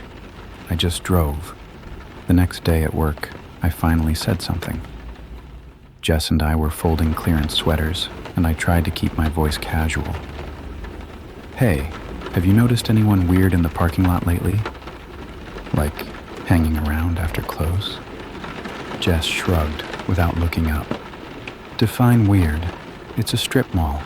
There's always weird people around. I don't know. Just this guy. I've seen him a few times. He just stands there. Probably waiting for someone. Or homeless. There's a shelter like 2 blocks away. She glanced at me then, something in my expression making her pause. You okay? Yeah, I'm fine. Just creeped me out a little. She walked me to my car that night. I felt stupid about it, like I was overreacting, but I was grateful. The edge of the lot was empty. No figure, no silhouette. Just rain and darkness and nothing. See? I told myself. Nothing to worry about. Friday night, I closed alone. Jess had the day off, Mariana was sick, and the older guy from the sandwich shop had left early. It was just me walking out to an empty lot at 10:23 p.m., rain coming down harder than it had all week. I scanned the edges of the lot before I even stepped off the sidewalk. Nothing. Empty. I let out a breath I didn't know I'd been holding and walked to my car, got in, drove home. The relief lasted until I pulled into my parking garage. The fluorescent lights buzzed overhead, that familiar electrical hum bouncing off concrete walls. I turned down the ramp to the second level, my headlights sweeping across rows of parked cars, and that's when I saw him. 3 rows away from my usual spot, standing between a white SUV and a dark sedan. Same posture, same stillness, same hoodie. Facing the entrance ramp, facing me. My foot hit the brake so hard my seatbelt locked. I just sat there, engine running, headlights pointed right at him. He didn't move, didn't flinch, didn't look away. He was in my building. He knew where I lived. I don't know how long I sat there. Probably only a few seconds, but it felt like hours. My brain was screaming at me to do something. Reverse, drive away, call 911. But another part of me, the part that didn't want to believe this was happening, kept whispering that I was being crazy. this was my building. He was probably a resident, probably someone who lived on another floor, someone I'd just never noticed before. There were explanations. There were always explanations. I parked as close to the elevator as I could get, grabbed my bag, my keys, my phone, opened the door, and ran. I didn't look back. I couldn't. I just ran, my footsteps echoing off the concrete, the sound of my own panicked breathing loud in my ears. I hit the elevator button over and over, like that would make it come faster. When the doors finally opened, I threw myself inside and jabbed the button for my floor, watching the garage through the narrowing gap until the doors slid shut. I didn't see him, but I knew he was still out there, standing in the dark, waiting. That night, I lay in bed listening to the rain against my window. It used to soothe me, that sound, used to help me sleep, but that night it just sounded like fingers, tapping, patient, like something outside, asking to be let in. I didn't sleep at all. I called in sick the next day, and the day after that, I told my manager I had a stomach bug, something I ate. I'd be back by Monday. The truth was, I couldn't make myself leave my apartment. Every time I thought about walking to my car, about driving to work, about being in that parking lot after dark, my chest would tighten, and my hands would start to shake, and I'd have to sit down and remind myself to breathe. I kept telling myself I was overreacting. It was just a guy. He hadn't done anything, hadn't threatened me, hadn't approached me, hadn't even spoken to me. He just stood there. That's not a crime. That's not even scary, not really. Not when you say it out loud. I saw a man standing in a parking lot. I saw a man standing in my parking garage. So what? But I couldn't shake the feeling that something was very, very wrong. The way he never moved. The way he was always facing me, always watching. The way he showed up at my work and then at my home. 15 minutes apart, like he'd followed me. Like he knew my routine. Like he'd been watching me for longer than I realized. By Sunday night, I'd almost convinced myself to quit. Just call my manager, tell her I wasn't coming back, find another job somewhere else. But rent was due in 2 weeks, and my credit card was already maxed, and I couldn't afford to be unemployed, not even for a little while. So I told myself I'd go back. I'd be careful.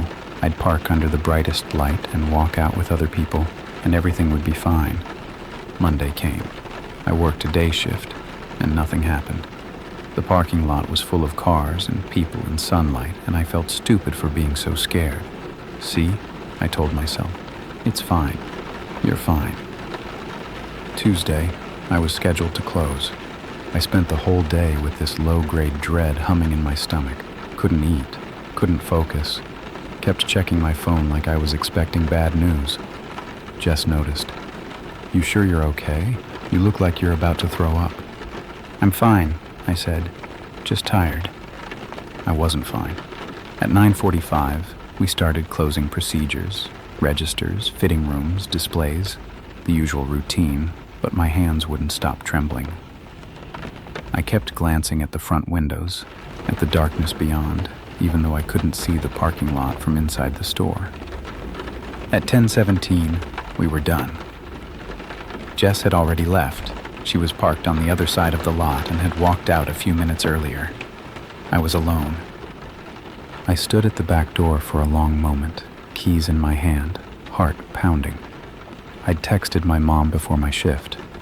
Working late tonight. Text you when I'm home. My phone was at 100%. I'd parked directly under the brightest light in the lot, as close to the entrance as I could get. I'd done everything right. It didn't make me feel any safer. I pushed open the door and stepped outside.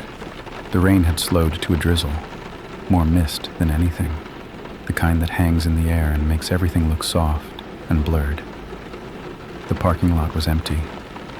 I scanned the edges, the shadows, the places where the light didn't quite reach.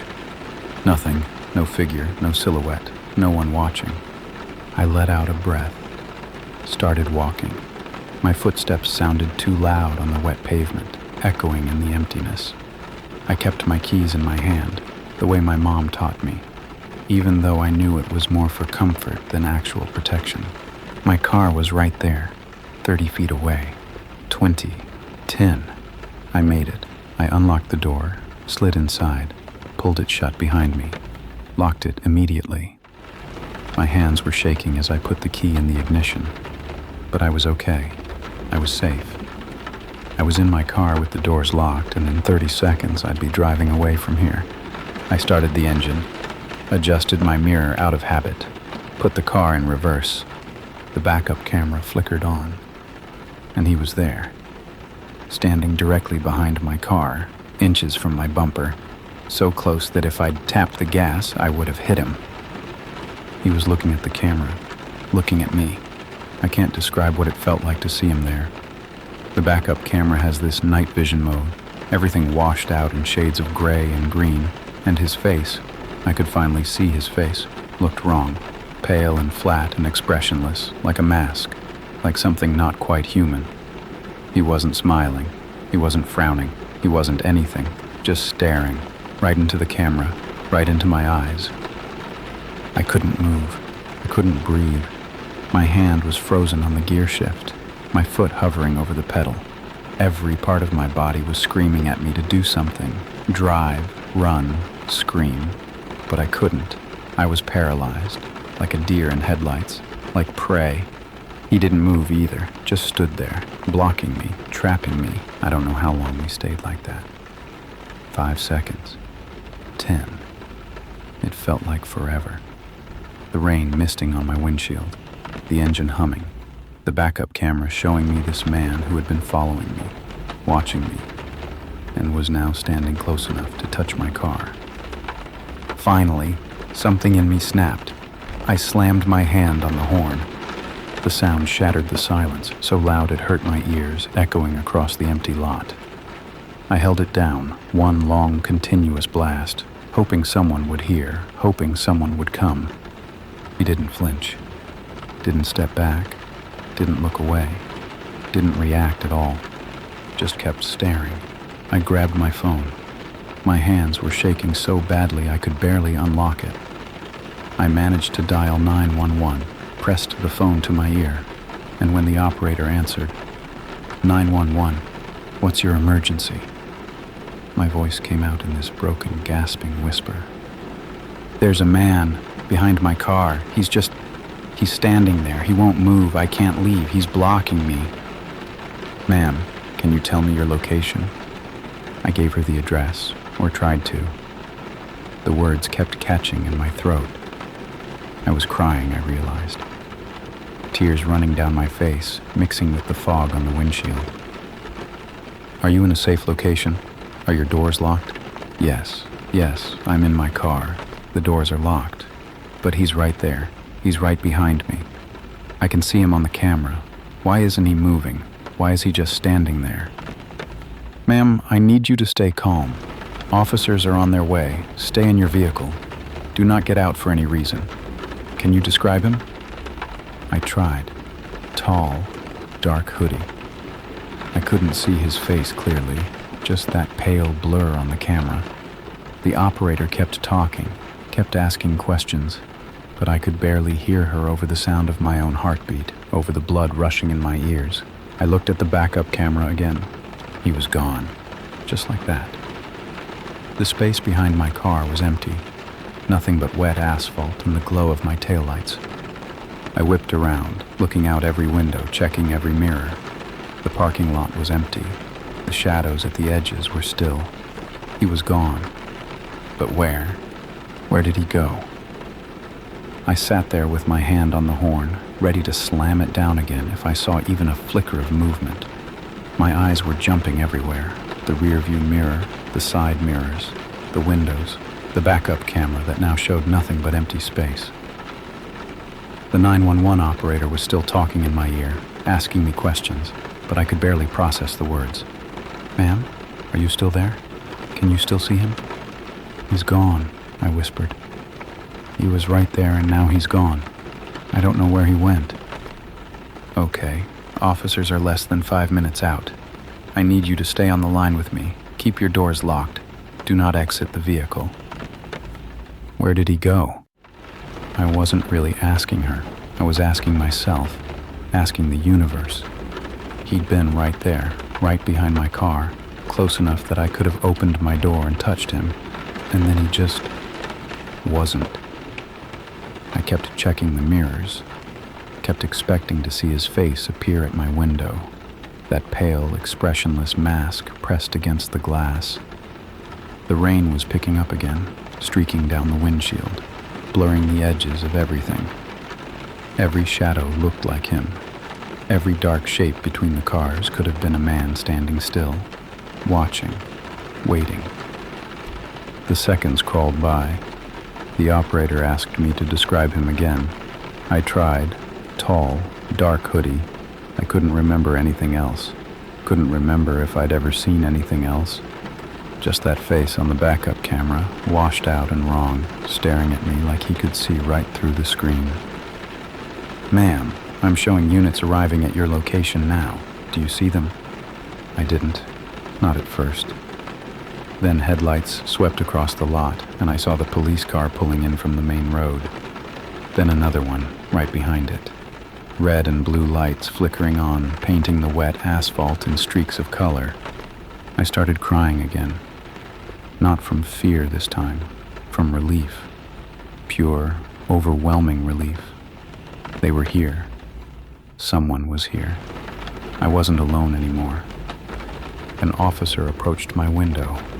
I rolled it down just enough to talk, my hands still shaking. "Ma'am, I'm Officer Reyes. Are you okay?" I wasn't okay. I was as far from okay as I'd ever been, but I nodded anyway. "Can you tell me what happened?" So I told him. Everything. The guy in the parking lot at work, the multiple sightings, the garage at my apartment, and tonight, the backup camera, his face, the way he just stood there and wouldn't move and then vanished. It all came out in this jumbled rush, and I could hear how crazy I sounded, how paranoid, but I couldn't stop.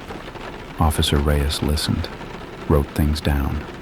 His partner and the officers from the second car were already spreading out across the lot, flashlights cutting through the darkness, checking between cars and behind dumpsters and along the edges where the light didn't reach. "Can you show me the footage?" he asked. "From the backup camera?" I didn't know how. I didn't even know if my car saved that kind of thing. I fumbled with the display, tried to find a menu or a playback option, but there was nothing. Just the live feed showing empty space behind my car. "It doesn't save," I said, and my voice cracked. "I don't have proof, but he was there. He was right there." "I believe you," Officer Reyes said. And something in his voice made me think he actually did. The search took about 15 minutes. They checked the entire lot, the area behind the stores, the strip of dead grass at the edge of the property, the side streets. Nothing. No one. Whoever he was, wherever he'd gone, he wasn't there anymore. One of the other officers came over to talk to Reyes. I couldn't hear what they said, but I saw Reyes nod, saw his expression tighten just slightly. Then he turned back to me. "We didn't find anyone. That doesn't mean you imagined it. It just means he left before we got here. You said this has been happening for a while. A few weeks, maybe longer. I don't know how long he was watching before I noticed. And you said he showed up at your apartment too?" "Yes, my parking garage. He was just standing there, same as tonight." Reyes was quiet for a moment. Then he said, "I'd recommend varying your routine. Don't close alone if you can avoid it. Park in different spots. Take different routes home. And if you see him again, anywhere, call us immediately. Don't engage. Don't try to confront him. Just get somewhere safe and call."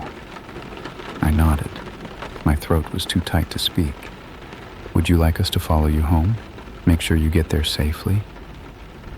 I'd never been so grateful for anything in my life. The drive home was 15 minutes of watching my rearview mirror, of scanning every shadow and every parked car and every figure on the sidewalk. The police car stayed behind me the whole way, a constant presence in my mirror, and I clung to that like a lifeline. When I pulled into my parking garage, I made the officer wait while I checked. I know how that sounds. I know I was being paranoid. But I couldn't walk into that garage without knowing. I sat in my car with the doors locked while he swept his flashlight across the rows of vehicles, checking every corner, every shadow, every space between cars. Empty. All of it. Just concrete and fluorescent lights and the echo of the officer's footsteps. He walked me to the elevator, waited until the doors closed, and then I was alone again, rising up through the building, watching the numbers climb, my heart still pounding, even though I knew, I hoped, I was safe. I got to my apartment, locked the door, put the chain on, checked every room, every closet, behind the shower curtain. Empty. All empty. I sat down on my couch, and I didn't move for a very long time. I quit 3 days later. I couldn't do it anymore. Couldn't stand in that store folding clothes and pretending everything was normal while the sun went down and the lot emptied out and closing time crept closer. Couldn't walk to my car without my heart trying to beat its way out of my chest. Couldn't look at my backup camera without seeing his face. My manager was understanding. Word had gotten around about what happened. I don't know who told her. Maybe the police had followed up. Maybe Jess said something. And she didn't try to convince me to stay. Just processed my 2 weeks and told me to take care of myself. I didn't work those 2 weeks. I used up my remaining PTO, and then I was done. For a while, I barely left my apartment, ordered groceries online, made excuses to friends, told my mom I was fine, just busy, just tired. I wasn't fine. I was jumping at every sound, every creak of the building settling, every footstep in the hallway outside my door. I started sleeping with a knife on my nightstand. I know that's probably more dangerous than helpful, but it made me feel like I had some kind of control, some way to fight back if he found me. He didn't find me, or if he did, he didn't show himself. A month after that night, I moved. Found a different apartment complex on the other side of town, one with a gated entrance and security cameras and a parking garage that was well lit and had an attendant booth, even if the booth was usually empty. It cost more than I could really afford. I didn't care. I would have paid twice as much for the illusion of safety. The police never caught him, never identified him. I called a few times in those first weeks, asking if there were any updates, but there never were. No witnesses, no camera footage, no forensic evidence. Just my word that he'd been there, and the absence of anything to prove it. I never saw him again. Sometimes I wonder if that makes it better or worse. Better because it's over, I guess. Because whatever he wanted, he didn't get it. Because I'm still here, still alive, still okay in all the ways that matter. But worse because I'll never know. I'll never know who he was. Never know why he chose me.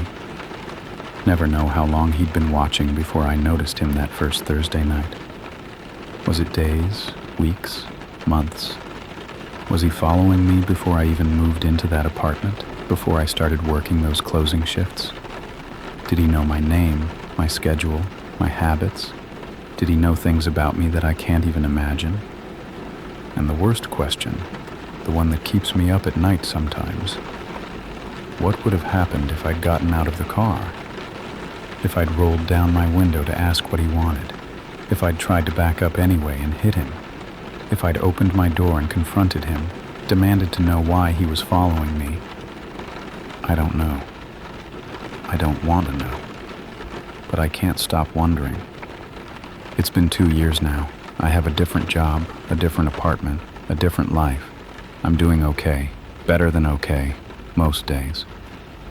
But some things have changed, and I don't think they'll ever change back. I still check my backup camera before I reverse. Every single time. I watch it for a few seconds before I move, scanning for shapes that shouldn't be there. I still avoid parking garages when I can. And when I can't, I park as close to the exit as possible, in the most well-lit spot I can find.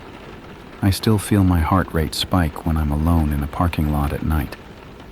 Still scan the edges, the shadows, the spaces where the light doesn't reach. still walk a little too fast to my car, keys in hand, phone ready to dial. I still don't trust my own instincts sometimes. Still catch myself dismissing that little voice in my head that says something is wrong. But I'm working on that. I'm trying to listen. Because that voice was right. That prickle at the back of my neck, that gut feeling that something was off. It was trying to protect me. And I almost didn't listen. So that's my story. I don't have a neat ending for you. I don't have answers. I just have this. Trust your gut. If something feels wrong, it is wrong. You don't owe anyone politeness when your safety is on the line. You don't have to have proof or reasons or explanations. If your instincts are screaming at you to run, you run. And if you ever see someone standing behind your car in the dark, don't get out. Don't try to talk to them. Don't try to understand. Just call for help and wait. It might save your life. Story 4, the night shift nurse who talked to empty beds. There's a particular kind of quiet that only exists in hospitals after midnight. It's not silence. There's always the hum of machines, the distant beep of monitors, the soft squeak of rubber soles on linoleum. But it's a quiet that feels heavy, like the building itself is holding its breath, like it's waiting for something. I learned that quiet well during the 6 months I worked at Briarwood Gardens. Briarwood wasn't technically a hospital. It was a long-term care facility, a nice way of saying it was where people went when they weren't going to get better. End-stage dementia patients, people on permanent ventilators, the very old and the very sick, waiting out their final months or years in rooms that all looked the same. Beige walls, beige curtains, beige everything. The kind of place that tried very hard to feel cheerful and never quite managed it. I was 26 when I transferred there, a registered nurse with about 4 years of experience, most of it in a busy ER across town. I'd requested the move myself. Burnout, I told my supervisor, and that was partly true. The ER had been grinding me down, all those traumas and codes and impossible choices made in seconds. I thought a slower pace would help. I thought night shift at a care facility would be easier. I was wrong about a lot of things back then. Briarwood was a sprawling single-story building shaped like a capital H, with 3 wings branching off a central nurses' station. The East Wing housed the more stable patients, people who could still feed themselves, still recognize their families on good days. The West Wing was for higher acuity, patients who needed more monitoring, more intervention. And the North Wing was memory care, locked doors, wandering alarms, patients who didn't know where they were, or who they were, or what year it was. Night shift meant 7 p.m. to 7 a.m., 3 days a week. The first few weeks weren't so bad. The pace was slower than the ER, like I'd wanted. Rounds every 2 hours, medication passes, charting, the occasional call light from a patient who couldn't sleep. Most of the time, I sat at the nurses' station under the fluorescent lights, listening to the rain against the windows and the soft rhythm of the building settling around me. October had been wet that year, constant drizzle, the kind that never quite stopped, just faded in and out like someone adjusting the volume. I got used to the sound of it on the roof, the way it pattered against the windows during my rounds. It became part of the background, part of the quiet. There were 3 of us on night shift most nights. Me, a nursing assistant named Terrence who was working his way through school, and Eileen. Eileen Marsh had been at Briarwood for over 20 years. She was in her early 60s, silver hair always pinned back in a neat bun, the kind of nurse who still wore white even though nobody required it anymore. She was good at her job, methodical, thorough, gentle with the patients in a way that seemed almost old-fashioned. She called them dear and sweetheart, and remembered their birthdays and their children's names. The kind of nurse you'd want taking care of your grandmother. She was also, I would learn, deeply strange. I didn't notice it right away. The first few weeks, Eileen and I worked in a comfortable routine.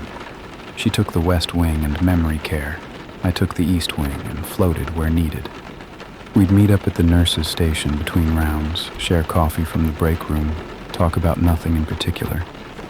She asked about my life, my family, whether I was seeing anyone. Normal co-worker stuff. I liked her, in the way you like people who are easy to be around. It was maybe my third week when I first noticed something off. I was finishing up my 2 a.m. rounds on the East Wing, checking in on the last few rooms before heading back to the station. The hallway was dim. We kept the lights low at night so the patients could sleep. And quiet, except for the soft beeping of monitors and the rain tapping against the windows at the end of the corridor. I was passing room 118 when I heard Eileen's voice. The room was empty. Had been empty for at least a week. The previous patient, a man named Gerald something, had passed away, and they hadn't filled the bed yet. I knew this because I'd walked past that room a dozen times, seen the stripped mattress and the bare nightstand and the curtains pulled back to let in whatever gray light filtered through the windows. But Eileen was in there. I could see her through the half-open door, standing beside the empty bed, and she was talking. Not muttering to herself, not on the phone, talking.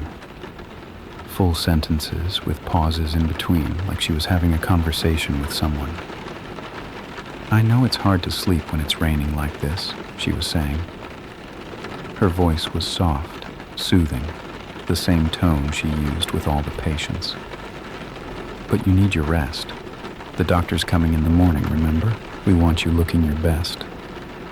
I stopped in the hallway, stood there like an idiot, trying to make sense of what I was seeing.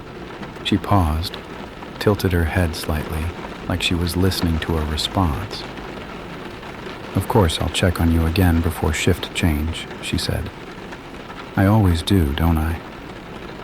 I must have made a sound, shifted my weight, breathed too loud, something, because she turned toward the door, saw me standing there, and she smiled, the same warm smile she always had, like nothing was unusual at all.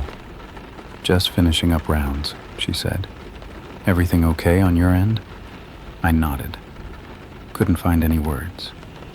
She walked out of the room, pulling the door mostly closed behind her, and headed off toward the West Wing like nothing had happened. I stood there for a long moment, staring at that door, at the darkness beyond it. Then I walked over and pushed it open.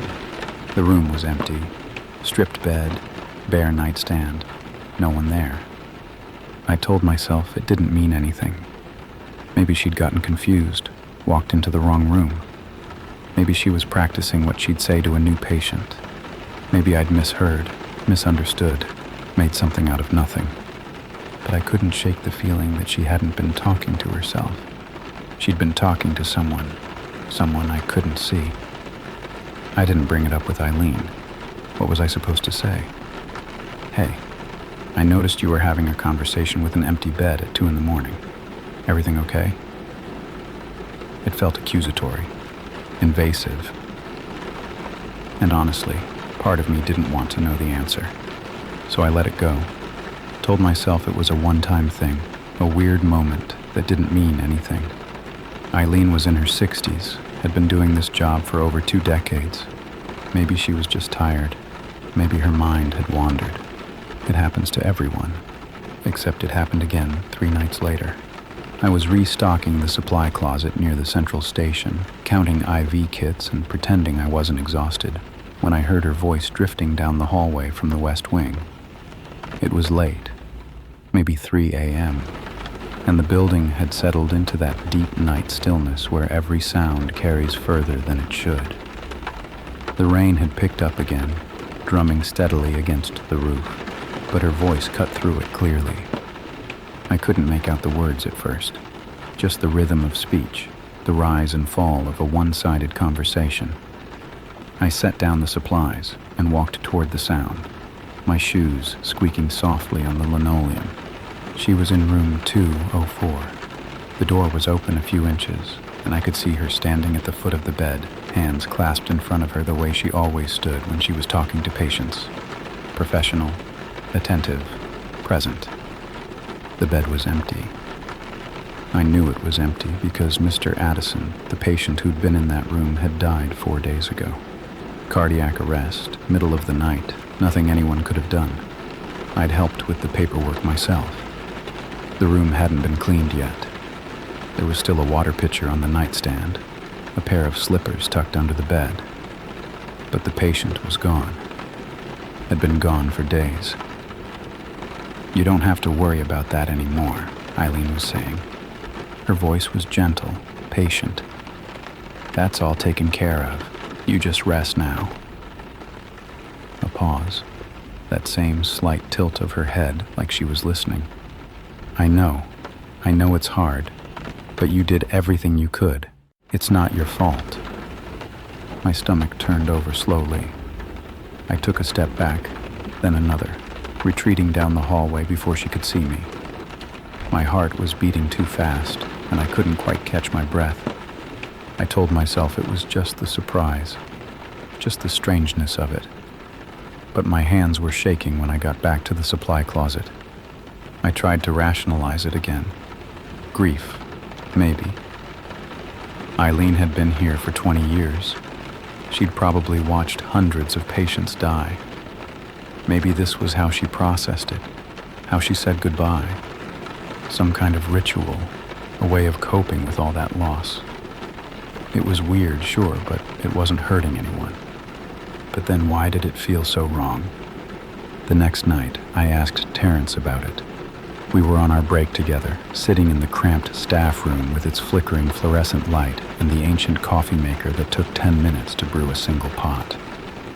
The rain was coming down hard outside, sheeting against the windows in waves. "Hey, can I ask you something weird?" Terrence looked up from his phone. "Weird how?" "About Eileen." I hesitated, trying to figure out how to phrase it without sounding crazy. "Have you ever noticed her, I don't know, talking to herself? Or talking to patients who aren't there?" Something flickered across his face. Just for a second, this tightening around his eyes like I'd touched a nerve. Then it was gone, replaced by a shrug. "She's been here a long time," he said. "Does things her own way." That's not really an answer. "Look." He set his phone down, leaned forward a little. "Eileen's good at her job. Better than most people I've worked with. Whatever she does to get through the night, that's her business. You know?" I didn't know, but I could tell he wasn't going to say anything else, so I let it drop. After that, I started watching her more closely. Not obviously, I didn't want her to know I was paying attention, but I started noting which rooms she went into, how long she stayed, what I could hear through the doors. Most of the time, everything seemed normal. She did her rounds, checked vitals, adjusted pillows, made small talk with the patients who were awake. Professional, competent, nothing unusual. But every few nights, I'd catch it again. A voice coming from a room that should have been empty. A conversation with someone who wasn't there. Always late, always during those deep night hours when the building felt most still. Always in rooms where someone had recently died. I started keeping track. Room 204, where Mr. Addison had passed. Room 118, where Gerald had been. Room 107, after Mrs. Patterson's stroke took her in her sleep. Every time, within a week of a death, Eileen would be in that room. Talking, listening, responding to things I couldn't hear. And every time I checked afterward, the room was empty. I know how this sounds. I know what you're probably thinking, that Eileen was losing it, that she was having some kind of breakdown, that I should have reported it to someone, and maybe I should have. But here's the thing. She wasn't neglecting her actual patients. She wasn't making mistakes, wasn't forgetting medications or missing vital signs. If anything, she was more attentive than any nurse I'd ever worked with. The families loved her. The doctors trusted her.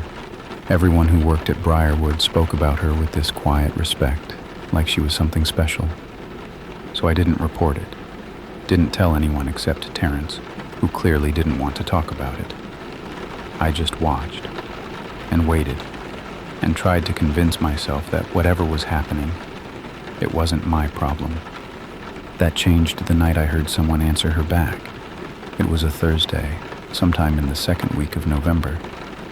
The rain had been relentless for days, turning the parking lot into a shallow lake and drumming against the windows with a steady persistence that made it hard to think. I remember being tired that night, the bone-deep kind of tired that comes from too many night shifts in a row, when your body stops understanding what time means and everything starts to blur together. Mrs. Holloway had passed away 2 days earlier. Room 112, East Wing. She'd been one of the more alert patients, someone who could still hold a conversation on her good days, still recognized her daughter when she came to visit on Sundays. Congestive heart failure got her in the end, the way it gets most of them, slowly, then all at once. I'd been there when it happened, had held her hand while we waited for the doctor to make the call. She'd looked peaceful at least. That's what we always tell the families. She looked peaceful. I was doing my 3 a.m. rounds when I heard Eileen's voice coming from 112. By now I almost expected it. The pattern had become familiar.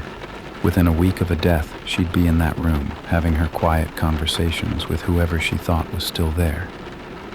I'd stopped trying to understand it, just accepted it as one of those strange things about working nights at Briarwood, like the way the West Wing always smelled faintly of lavender, even though no one used lavender anything, or the way the call light in room 109 would sometimes go off on its own.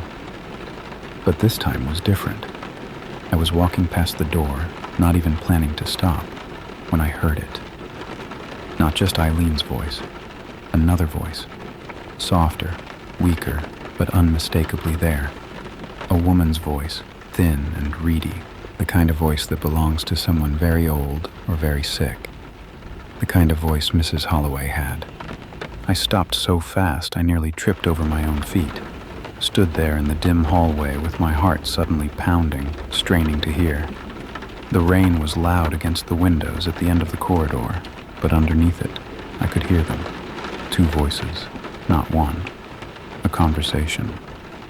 "I'm scared," the second voice said. It was barely more than a whisper, but I heard it clearly. "I don't know what's happening to me." "I know, sweetheart." That was Eileen, calm and steady as always. "But you don't have to be scared. You're not alone. I'm right here with you." "But where am I? This doesn't look like my room. Everything's so dark." "You're still at Briarwood. You're safe. Nothing here can hurt you." I couldn't move, couldn't breathe. Every rational part of my brain was screaming that this was impossible, that Mrs. Holloway was dead, that I had watched them take her body away, that there was no one in that room. But I could hear her. I could hear her voice, that same thin tremor she'd always had, the same cadence, the same way she ended her sentences on an upward lilt, like everything was a question. "Will my daughter come visit tomorrow?" the voice asked. "I'm sure she will, dear. She loves you very much." My hand was shaking when I reached for the door. I pushed it open slowly, the hinges creaking just slightly, and the sound made Eileen turn toward me. She was standing beside the bed, the empty bed, the stripped mattress, the bare nightstand, and she was smiling. Not a caught smile, not a guilty smile. Just that same warm, patient expression she always wore when she was with patients. "Everything okay?" she asked, like I'd interrupted her during a routine vital check rather than a conversation with a dead woman. I looked at the bed. It was empty. Of course it was empty. The sheets had been removed, the pillow taken, nothing left but the plastic-covered mattress reflecting the dim light from the hallway. There was no one there. No one I could see. But I had heard her. I had heard Mrs. Holloway's voice, clear as anything, answering Eileen's questions. I wasn't imagining it. I wasn't crazy. I had heard it. "Who were you talking to?" The words came out before I could stop them, sharper than I intended, almost accusatory.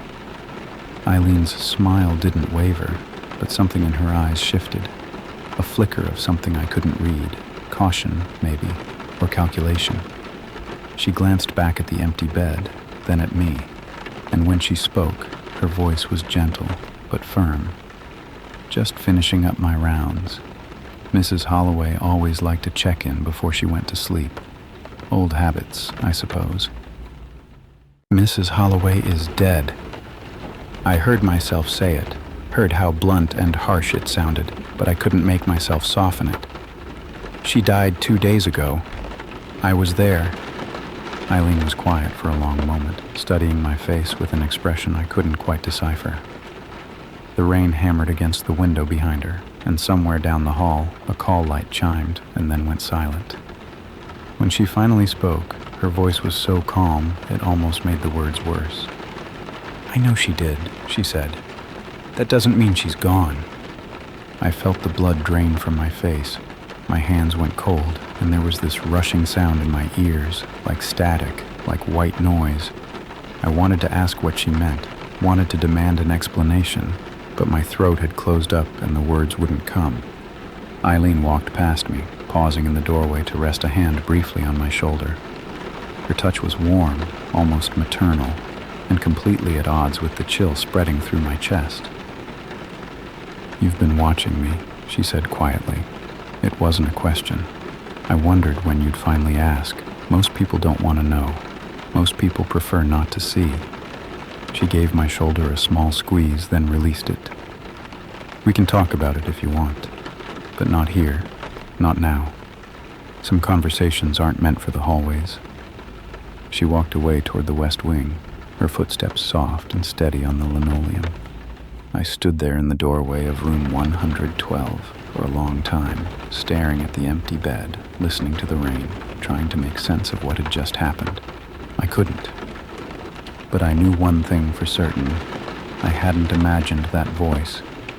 And whatever Eileen was doing in those empty rooms, it wasn't just grief.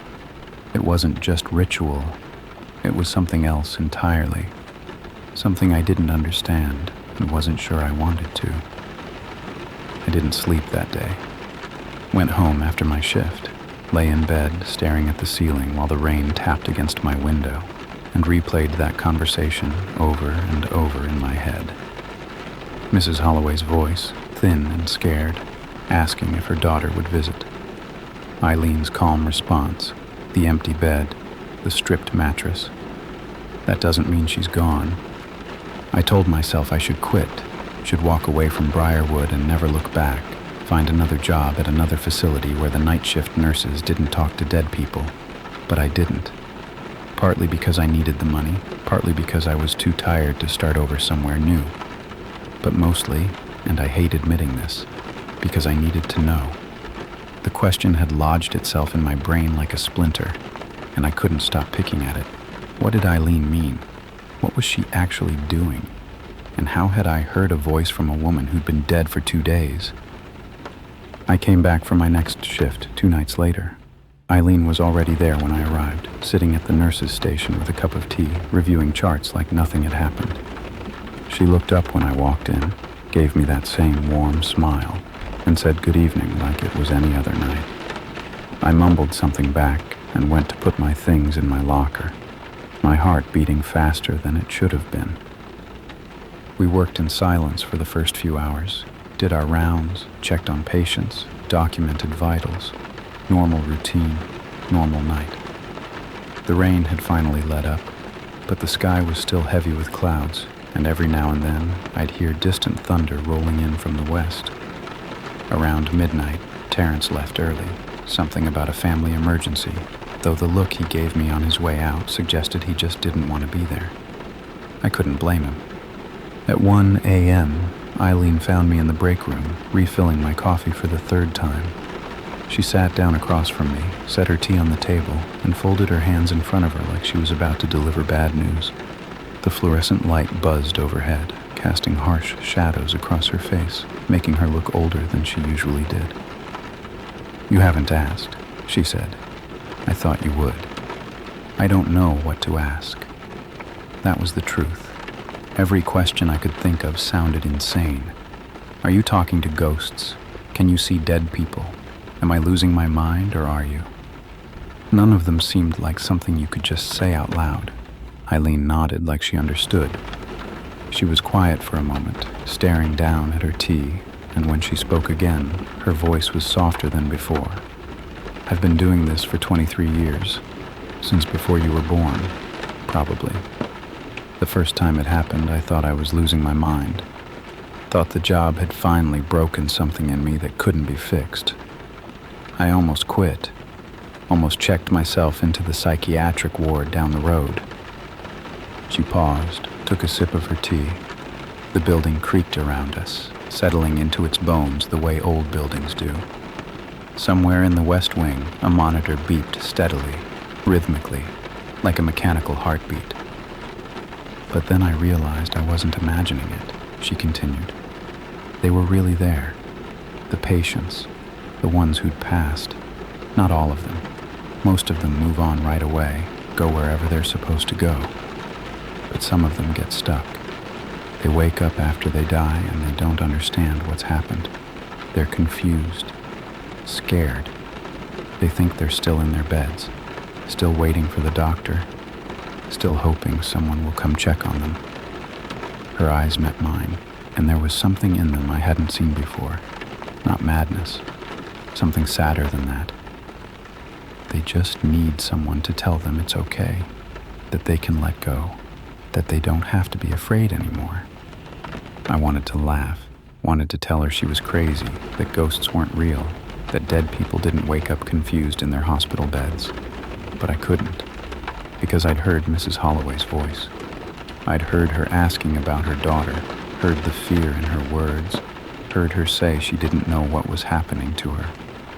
And Eileen had answered, had comforted her, had told her she wasn't alone. "Why can I hear them now?" I asked. My voice came out rough, barely above a whisper.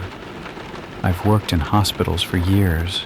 I've never heard anything like that before." Some places hold on to things more than others. Briarwood's been here a long time. A lot of people have died in these rooms. A lot of fear, a lot of grief, a lot of unfinished business soaked into these walls. Eileen shrugged, a small, tired gesture. And some people are more sensitive than others.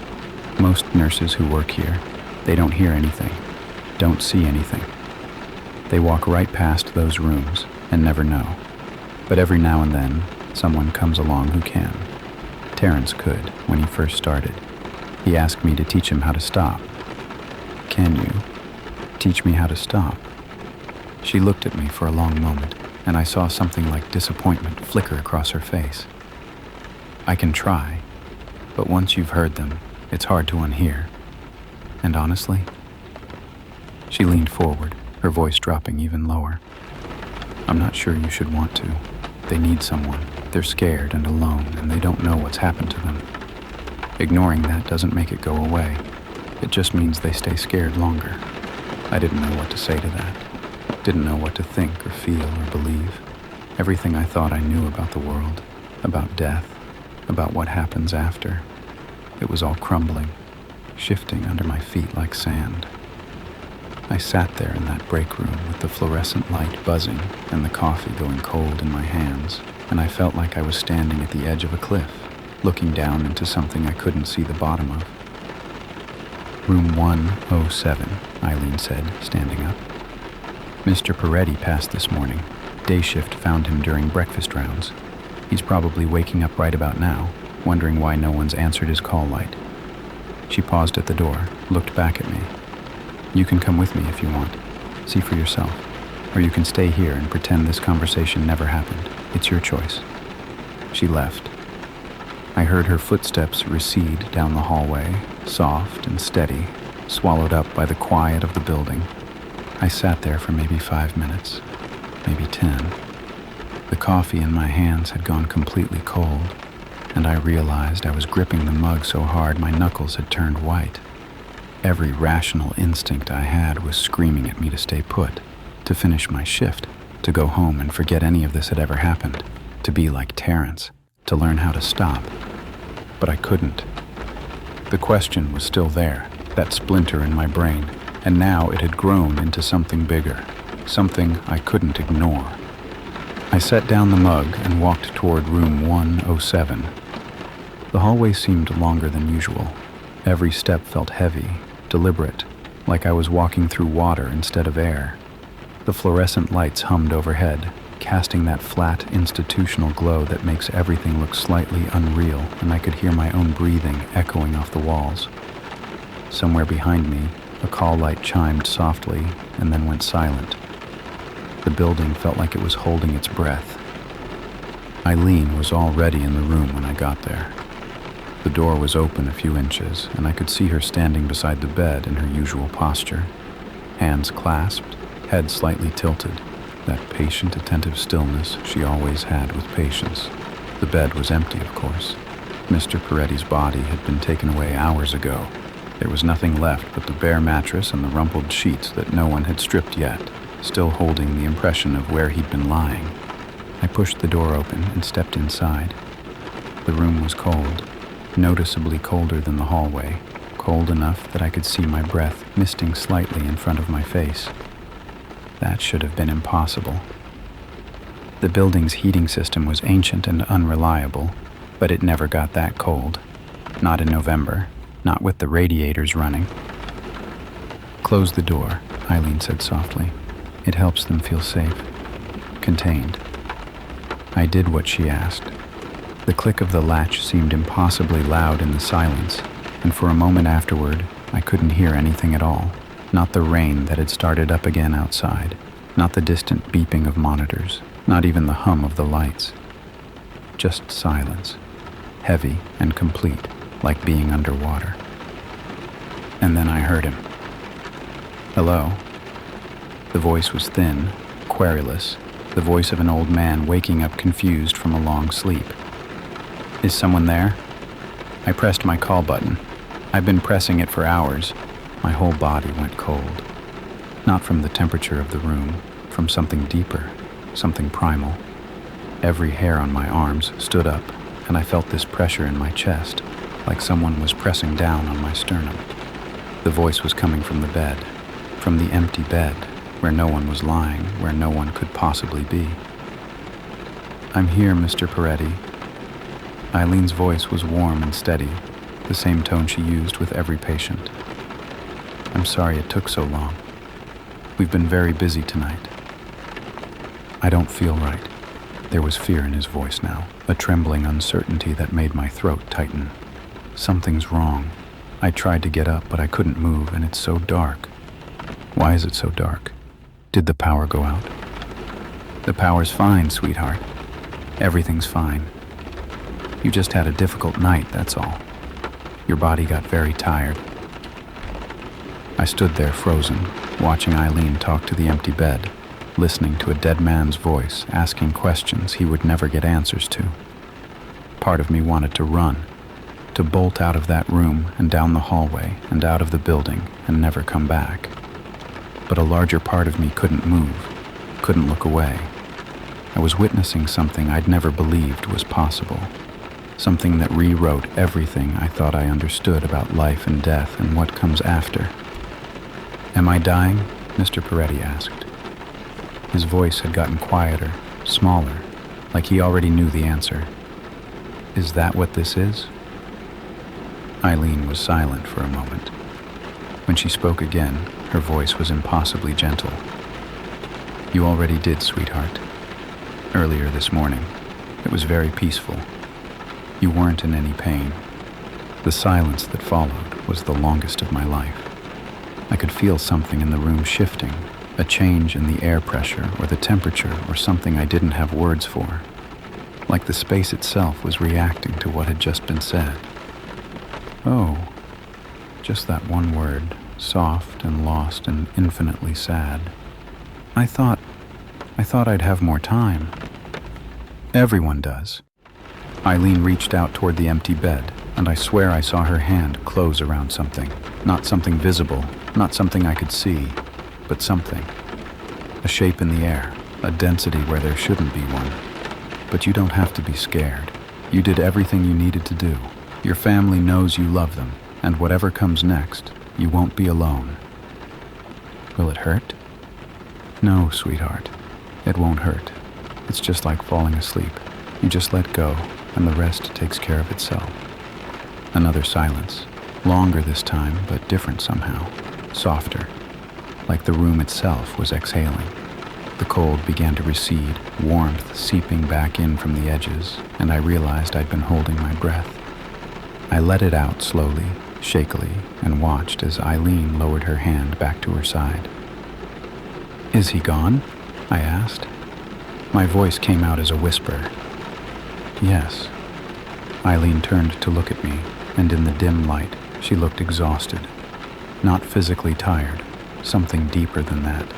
The kind of tired that comes from carrying something heavy for a very long time. He moved on. Most of them do, once they understand what's happened. They just need someone to explain it to them, someone to hold their hand while they figure it out. We stood there for a while in the empty room, neither of us speaking. The rain had picked up again outside, drumming against the window in steady waves, and I found myself listening to it the way I used to, like a comfort, like a constant. The room didn't feel cold anymore, didn't feel heavy. It just felt empty, the regular kind of empty, the kind that means no one's there. I worked at Briarwood for another 8 months after that night. Eileen taught me what she knew, how to listen, how to speak to them, how to help them understand what had happened and let go of their fear. It wasn't easy. Some nights I couldn't do it, couldn't make myself walk into those rooms and face what was waiting there. But some nights I could, and on those nights I told myself I was doing something good, something necessary, something that mattered, even if no one else would ever know.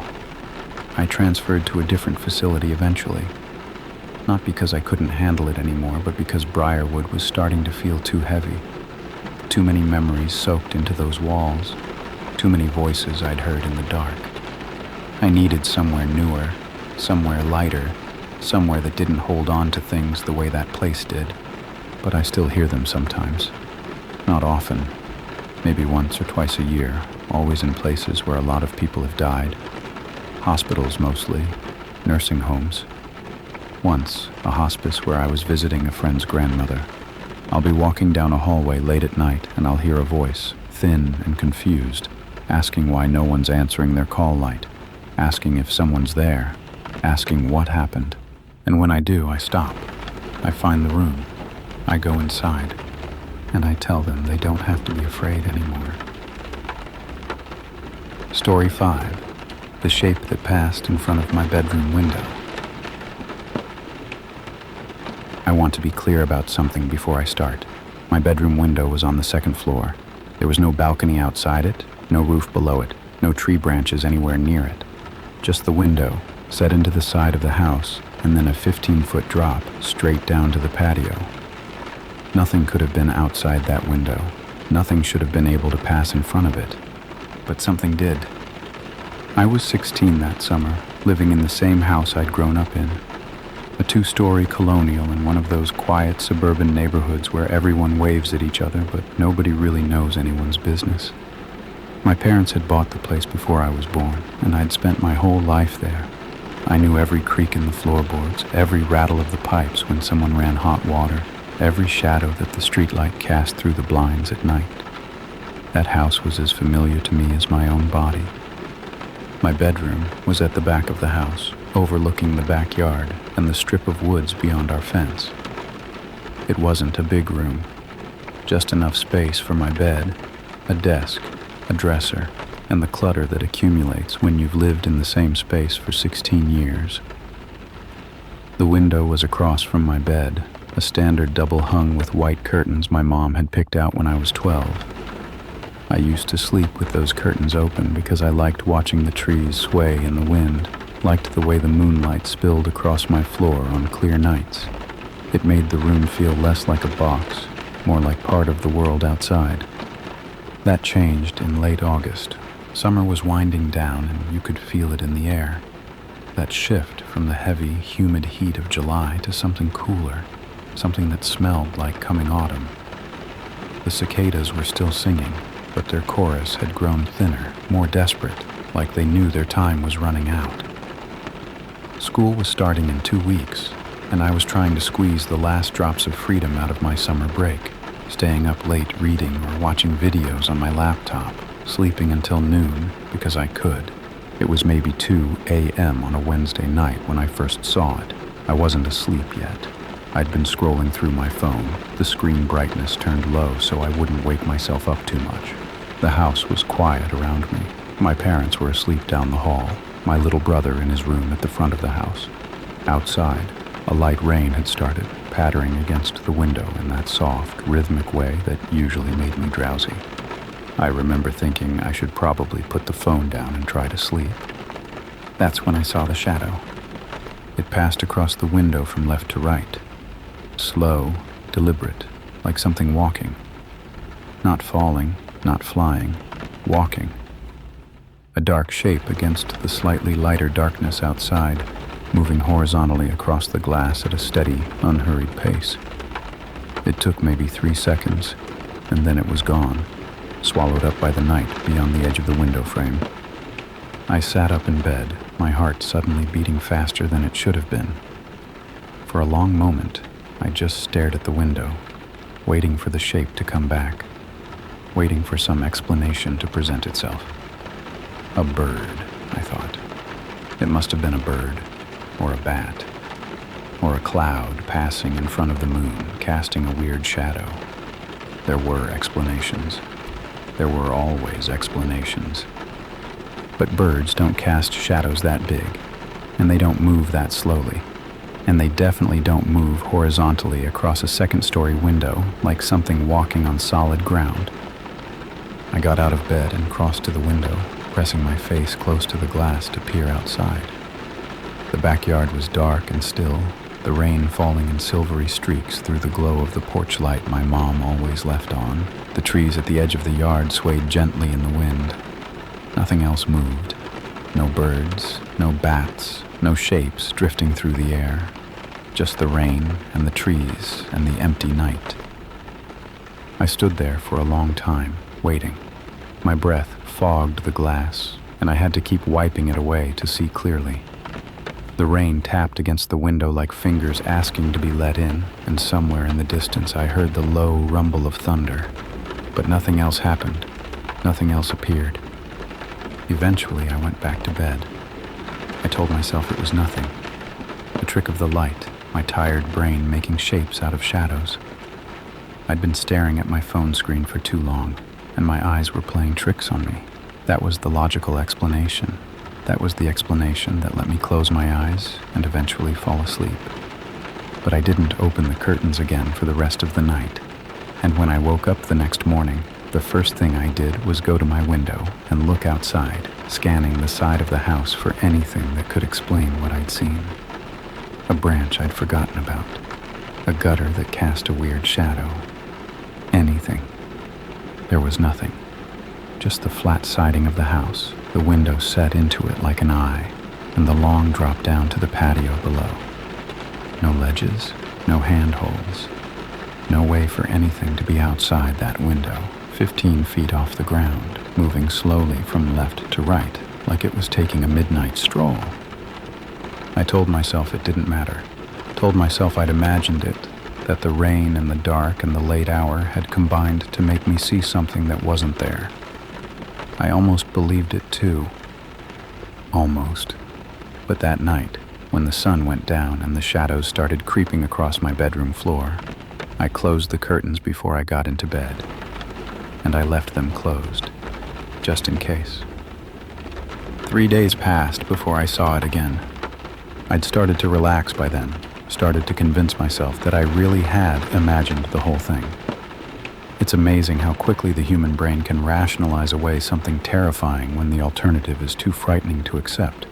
By the 3rd day, I was almost laughing at myself for being so scared. A shadow. I'd lost sleep over a shadow.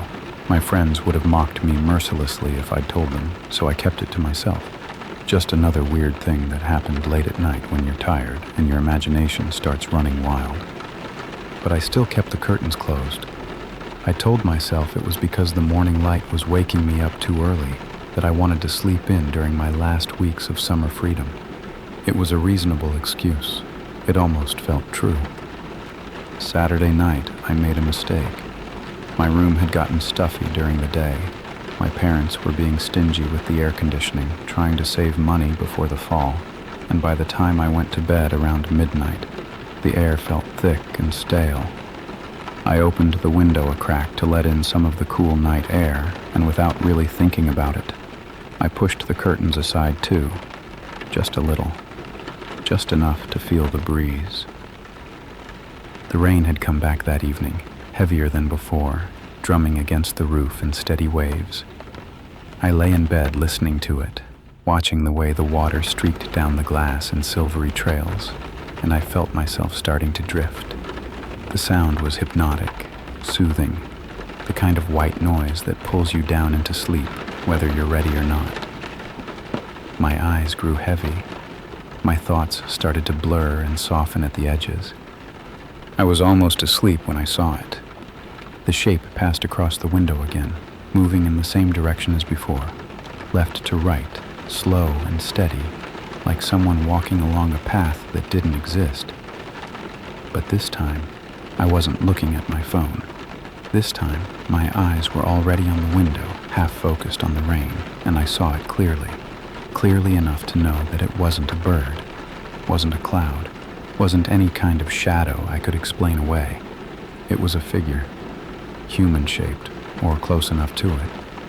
Tall and dark, with what looked like arms hanging at its sides and something that might have been a head, tilted slightly downward, as if it was looking at the ground. It moved with that same unhurried pace, that same terrible deliberation, and for the 3 or 4 seconds it took to cross my window, I couldn't move, couldn't breathe, couldn't do anything but watch it pass, my heart slamming against my ribs so hard I thought it might crack them, and then it was gone, vanished past the edge of the window frame, swallowed by the night. I don't remember getting out of bed, but I must have, because suddenly I was at the window, my hands pressed flat against the cold glass, my breath coming in short, panicked gasps. I looked left, looked right, scanned every inch of the darkness outside. The rain was still falling, the porch light still glowing, the trees still swaying in their slow, indifferent dance. But there was nothing else. No figure, no shape. Nothing that could have been walking past my second-story window like it was the most natural thing in the world. I slammed the window shut and yanked the curtains closed so hard I almost pulled them off the rod. Then I stood there in the middle of my room, shaking, trying to convince myself that I hadn't just seen what I knew I'd seen. The next morning, I told my brother. Danny was 14, old enough to take things seriously, but young enough to still believe in weird stuff without needing proof.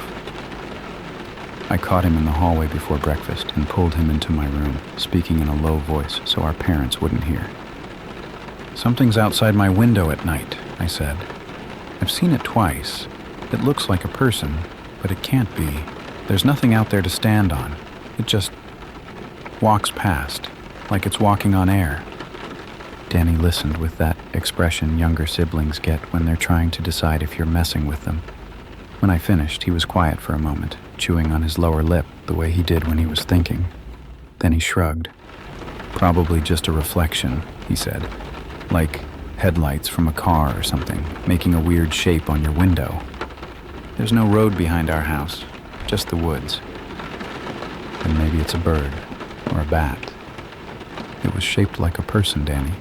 It had arms. It had a head." He gave me that look again, half skeptical, half uncomfortable, and I could tell I was losing him. He didn't want to believe me. Believing me meant accepting that something impossible was happening right outside our house, 15 feet off the ground in the middle of the night. It was easier to think I was making it up or seeing things. "I don't know what to tell you," he said finally. "Maybe you should stop staying up so late. Your brain does weird stuff when you're tired." He left after that, heading downstairs for breakfast, and I stood alone in my room, staring at the closed curtains. The morning light was filtering through the fabric, casting the room in a soft, diffuse glow, and everything looked so normal, so ordinary. It was hard to believe that anything frightening had ever happened here, but I knew what I'd seen. I knew I hadn't imagined it, and the worst part, the part that made my stomach clench every time I thought about it, was the way the figure had been tilted. the way its head had been angled downward, like it wasn't just walking past my window, like it was looking through it, like it was looking at me. I started sleeping with my lamp on after that, not because I thought the light would protect me. I wasn't a little kid anymore. I knew monsters weren't scared of nightlights, but because I couldn't stand the idea of lying there in the dark, not knowing if something was outside my window, not being able to see if the shape came back. The light didn't make me feel safe, exactly, but it made me feel less blind, less helpless. My parents noticed the change. My mom asked if everything was okay, if something was bothering me, and I told her I was just having trouble sleeping because of anxiety about school starting. It wasn't entirely a lie. School was starting in a week, and I was anxious, just not about that. She offered to get me some melatonin gummies, and I said sure, and we didn't talk about it again. For the next few days, I did everything I could to avoid looking at the window. I kept the curtains closed from sunset to sunrise, weighted the bottom of them with books so they wouldn't flutter or gap in the middle. I rearranged my room so my bed was against the opposite wall, as far from the window as possible. I wore earbuds to sleep, playing rain sounds from an app on my phone so I wouldn't hear anything that might be moving outside. It was exhausting, all that effort to not see, not hear, not know. But it was better than the alternative. Thursday night, I made another mistake. I woke up around 3 a.m. with a full bladder, groggy and disoriented from whatever dream I'd been having. The lamp was still on, casting its warm yellow glow across the room, and for a moment I just lay there, blinking at the ceiling, trying to remember where I was. Then I got up to use the bathroom down the hall, shuffling along in the dark because I didn't want to wake anyone up. When I came back, the curtains were open. I stopped in my doorway, my hand still on the light switch, staring at the window. I hadn't opened them. I knew I hadn't opened them. I'd checked them before bed, made sure the books were weighing them down, made sure there was no gap. But now they were pulled aside, bunched against the edges of the frame, and the window itself was a dark rectangle of glass looking out onto the night. The rain had stopped at some point while I was asleep, and the sky had cleared enough to let the moon through. Pale light spilled across my floor, casting shadows that stretched and bent in ways that made my eyes hurt. I stood frozen in the doorway, every instinct screaming at me to close those curtains, to block out whatever was on the other side of that glass. But I couldn't move. My legs wouldn't cooperate. It was like being paralyzed, like being stuck in one of those nightmares where you try to run but your body won't obey. And then I saw it. The shape rose into view from below the window frame, slow and deliberate, like something climbing an invisible ladder. First, the top of a head, dark, featureless, just a curved silhouette against the moonlit sky. Then shoulders, then arms, hanging loose at its sides. It rose until it was framed perfectly in the center of my window, and then it stopped. It was facing me. I couldn't see eyes, couldn't see any features at all, just that dark, human-shaped outline. But I knew it was looking at me. I could feel it the way you feel someone staring at the back of your head in a crowded room, that prickling awareness that runs down your spine and settles in your gut like a cold stone. It was looking at me. It had been looking at me this whole time, every time it passed, and now it had stopped to make sure I knew. I don't know how long we stayed like that, me in the doorway, frozen, barely breathing. The shape at the window, motionless, watching. The moonlight seemed to dim around it, like the darkness was spreading outward from its body, reaching toward the glass. I kept waiting for it to move, to pass by like it always did, to disappear beyond the edge of the frame. But it didn't. It just stayed there, suspended 15 feet off the ground, looking at me through my bedroom window like it had all the time in the world. My phone buzzed on my nightstand, and the spell broke. I lunged across the room, not toward the phone, but toward the curtains. I grabbed them and yanked them shut so hard that one of the rods came loose from the wall, the whole apparatus sagging inward as I pulled the fabric tight, blocking out the window, blocking out the shape, blocking out everything. I was gasping, almost sobbing, my hands shaking so badly I could barely grip the cloth. I stood there, holding the curtains closed, pressing them against the glass like I could somehow seal the window through sheer force of will. I didn't let go until the sun came up. When my mom found me the next morning, I was still sitting on the floor beneath the window, my back against the wall, the curtains clutched in my white-knuckled fists. I told her I'd had a nightmare. Told her I'd gotten confused, scared, that I was fine now. She didn't believe me. I could see it in her eyes. But she didn't push. Just helped me stand up, made me some tea, and told me I should try to get some more sleep before school started. I didn't sleep. Not that day. Not the next night, either. I sat in my room with all the lights on, watching the curtains, waiting for them to move, waiting for something to push them aside again, waiting to see that dark shape rise into view, that head without a face turning to look at me. It didn't come. Not that night. Not the night after. But I knew it would be back. Whatever it was, wherever it had come from, it had found me now. It knew which window was mine. It knew I was watching. And it wanted me to know that it was watching too. School started on Monday, and I walked through those first days like a ghost. I couldn't focus in class, couldn't follow conversations with my friends, couldn't think about anything except the window. I'd catch myself drifting off in the middle of lectures, my eyes sliding closed, and then I'd jerk awake with my heart pounding because for a split second I'd thought I saw a dark shape at the edge of my vision. My teachers started asking if I was feeling okay. I told them I was just adjusting to the new schedule. By Wednesday, I'd barely slept 10 hours total since Thursday night. My mom threatened to take me to the doctor if I didn't start looking better, and I promised her I'd try some of the melatonin gummies she'd bought. I did try them, actually. Took 3, twice the recommended dose, desperate for anything that would let me close my eyes without seeing that faceless shape rising into view. They didn't help. I'd start to drift off, and then my body would jolt me awake, flooded with adrenaline, certain that something was in the room with me.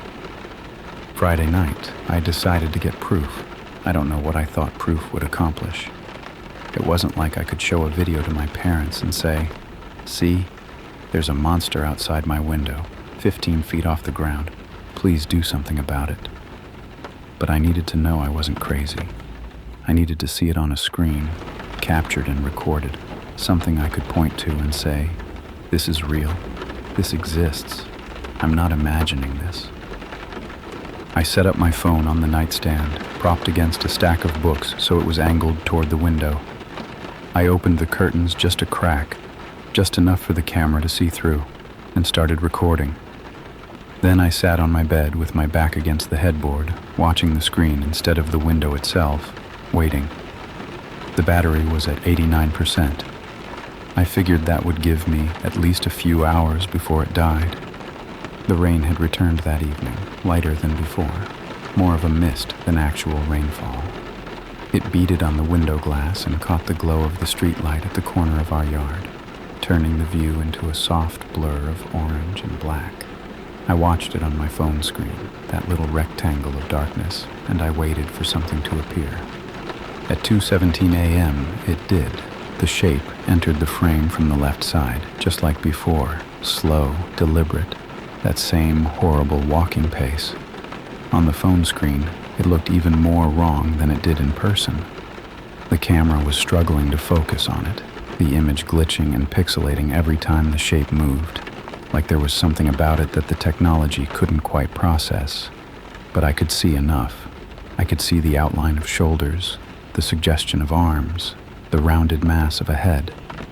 I could see that it wasn't just a shadow or a trick of the light. It was something real, something there. I held my breath as it moved toward the center of the frame. Part of me expected it to keep walking, to pass by the way it had those first 2 times. But it didn't. It stopped, just like Thursday night, centered perfectly in the gap between the curtains. And then, on the tiny screen of my phone, I watched it turn. Not its body, its head. Just the head, rotating slowly on what should have been a neck, turning to face the window, facing the camera, facing me. The phone glitched hard, the screen filling with static for a half second, and when the image resolved again, the shape was closer.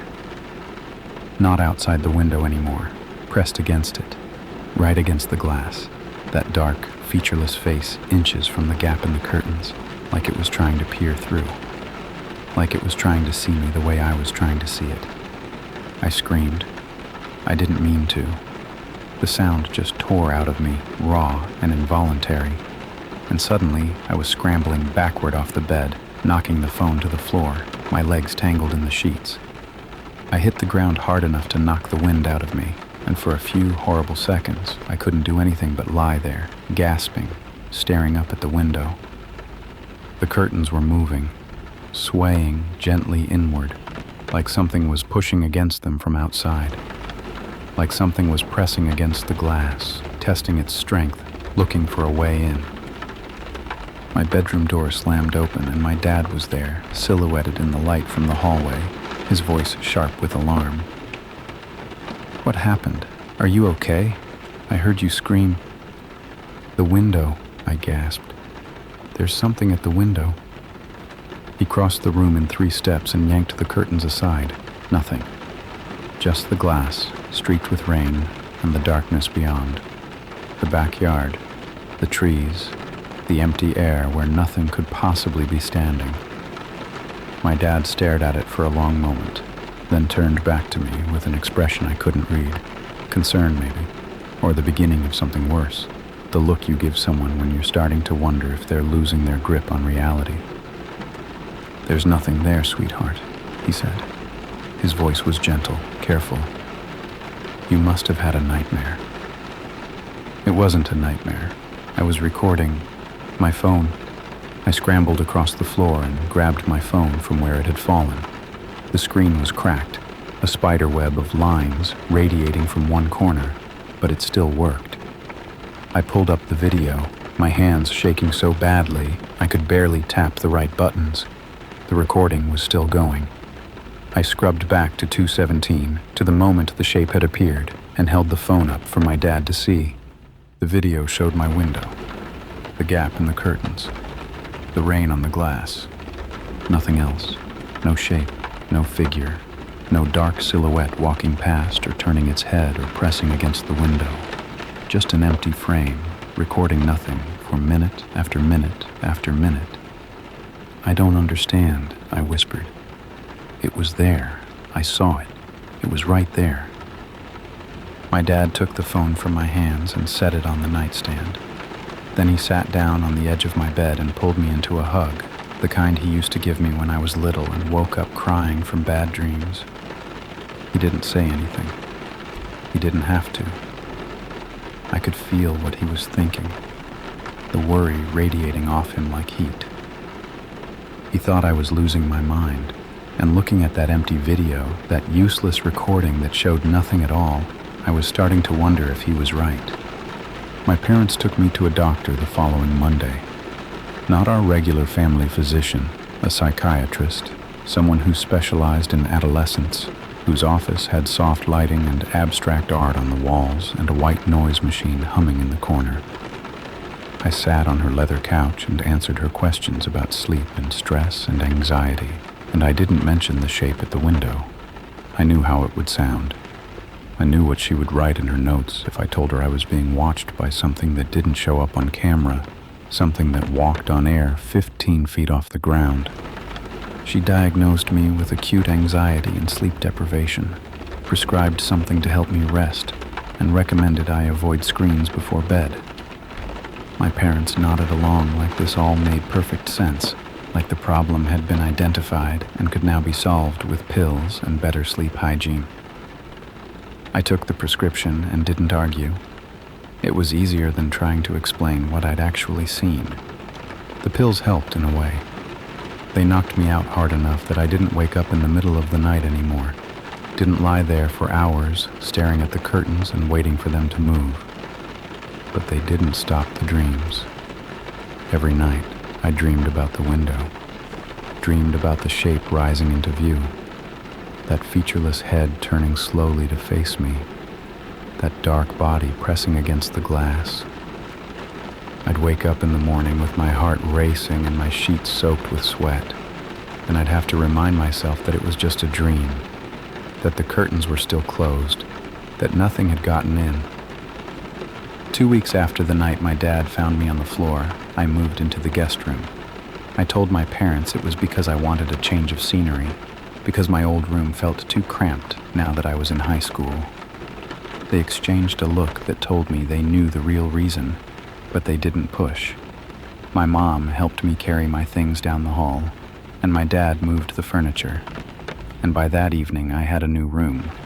First floor, window facing the front yard, the street, the neighbors' houses across the way, no woods, no darkness, no empty air where something impossible could walk. I thought that would be the end of it. I thought whatever had been watching me was attached to that window somehow. That specific view, that particular angle overlooking the backyard and the trees. I thought if I just moved, if I just changed my vantage point, the shape wouldn't be able to find me anymore. For a while it seemed like I was right. Weeks passed, then months. The dreams faded, slowly, like a bruise healing beneath the skin. I started sleeping through the night without the pills, started waking up feeling rested instead of terrified. I stopped flinching every time I saw movement at the edge of my vision, stopped holding my breath whenever I walked past a dark window. By the time winter break came around, I'd almost convinced myself that it was over, that whatever I'd seen, whatever had seen me, had given up and moved on. Then Danny came to me on Christmas Eve, pale and shaking, and asked if he could sleep in my room. He was trying to play it cool, the way 14-year-old boys do when they're scared and don't want to admit it. But I could see his hands trembling, could hear the slight quiver in his voice when he spoke. He stood in my doorway in his pajamas, arms crossed over his chest, and he wouldn't look me in the eye. "I saw something," he said, "outside my window. I know it sounds crazy, but I saw something." My stomach dropped. Danny's room was at the front of the house, the opposite side from my old bedroom. Different window, different view, different everything. "What did you see?" I asked, even though I already knew, even though I could feel the answer crawling up my spine like ice water. "A shape," he whispered. "Like a person, but not. It was just standing there, looking in at me. And then it..." He stopped, swallowed hard. It waved at me, like it knew I was watching, like it wanted me to know it could see me. I didn't sleep that night. Neither did Danny. We sat together in my room with all the lights on, the curtains drawn tight, listening to the wind rattle the windows and trying not to think about what might be outside. I told him everything, the first sighting, the second, the night it pressed against the glass, the video that showed nothing. He listened without interrupting, and when I finished, he didn't tell me I was crazy. He just nodded, slowly, like something he hadn't wanted to believe had finally clicked into place. "What do we do?" he asked. I didn't have an answer. I still don't. It's been 3 years since that Christmas Eve. I'm in college now, living in a dorm on the 4th floor of a building with windows that don't open more than a few inches. Danny's a junior in high school, still living at home, still sleeping with his curtains closed and his lamp on. We don't talk about the shape very often, but when we do, it's in the same hushed tones, the same careful words. Like speaking too loudly might summon it, like acknowledging it too directly might remind it that we exist. I haven't seen it since I left that house, but I've felt it. Standing in my dorm room late at night, I'll get that prickle at the back of my neck, that cold certainty that something is watching me from somewhere I can't see. I'll turn toward the window, always the window, and there will be nothing there. Just the glass, just the darkness, just the empty air 4 stories above the ground.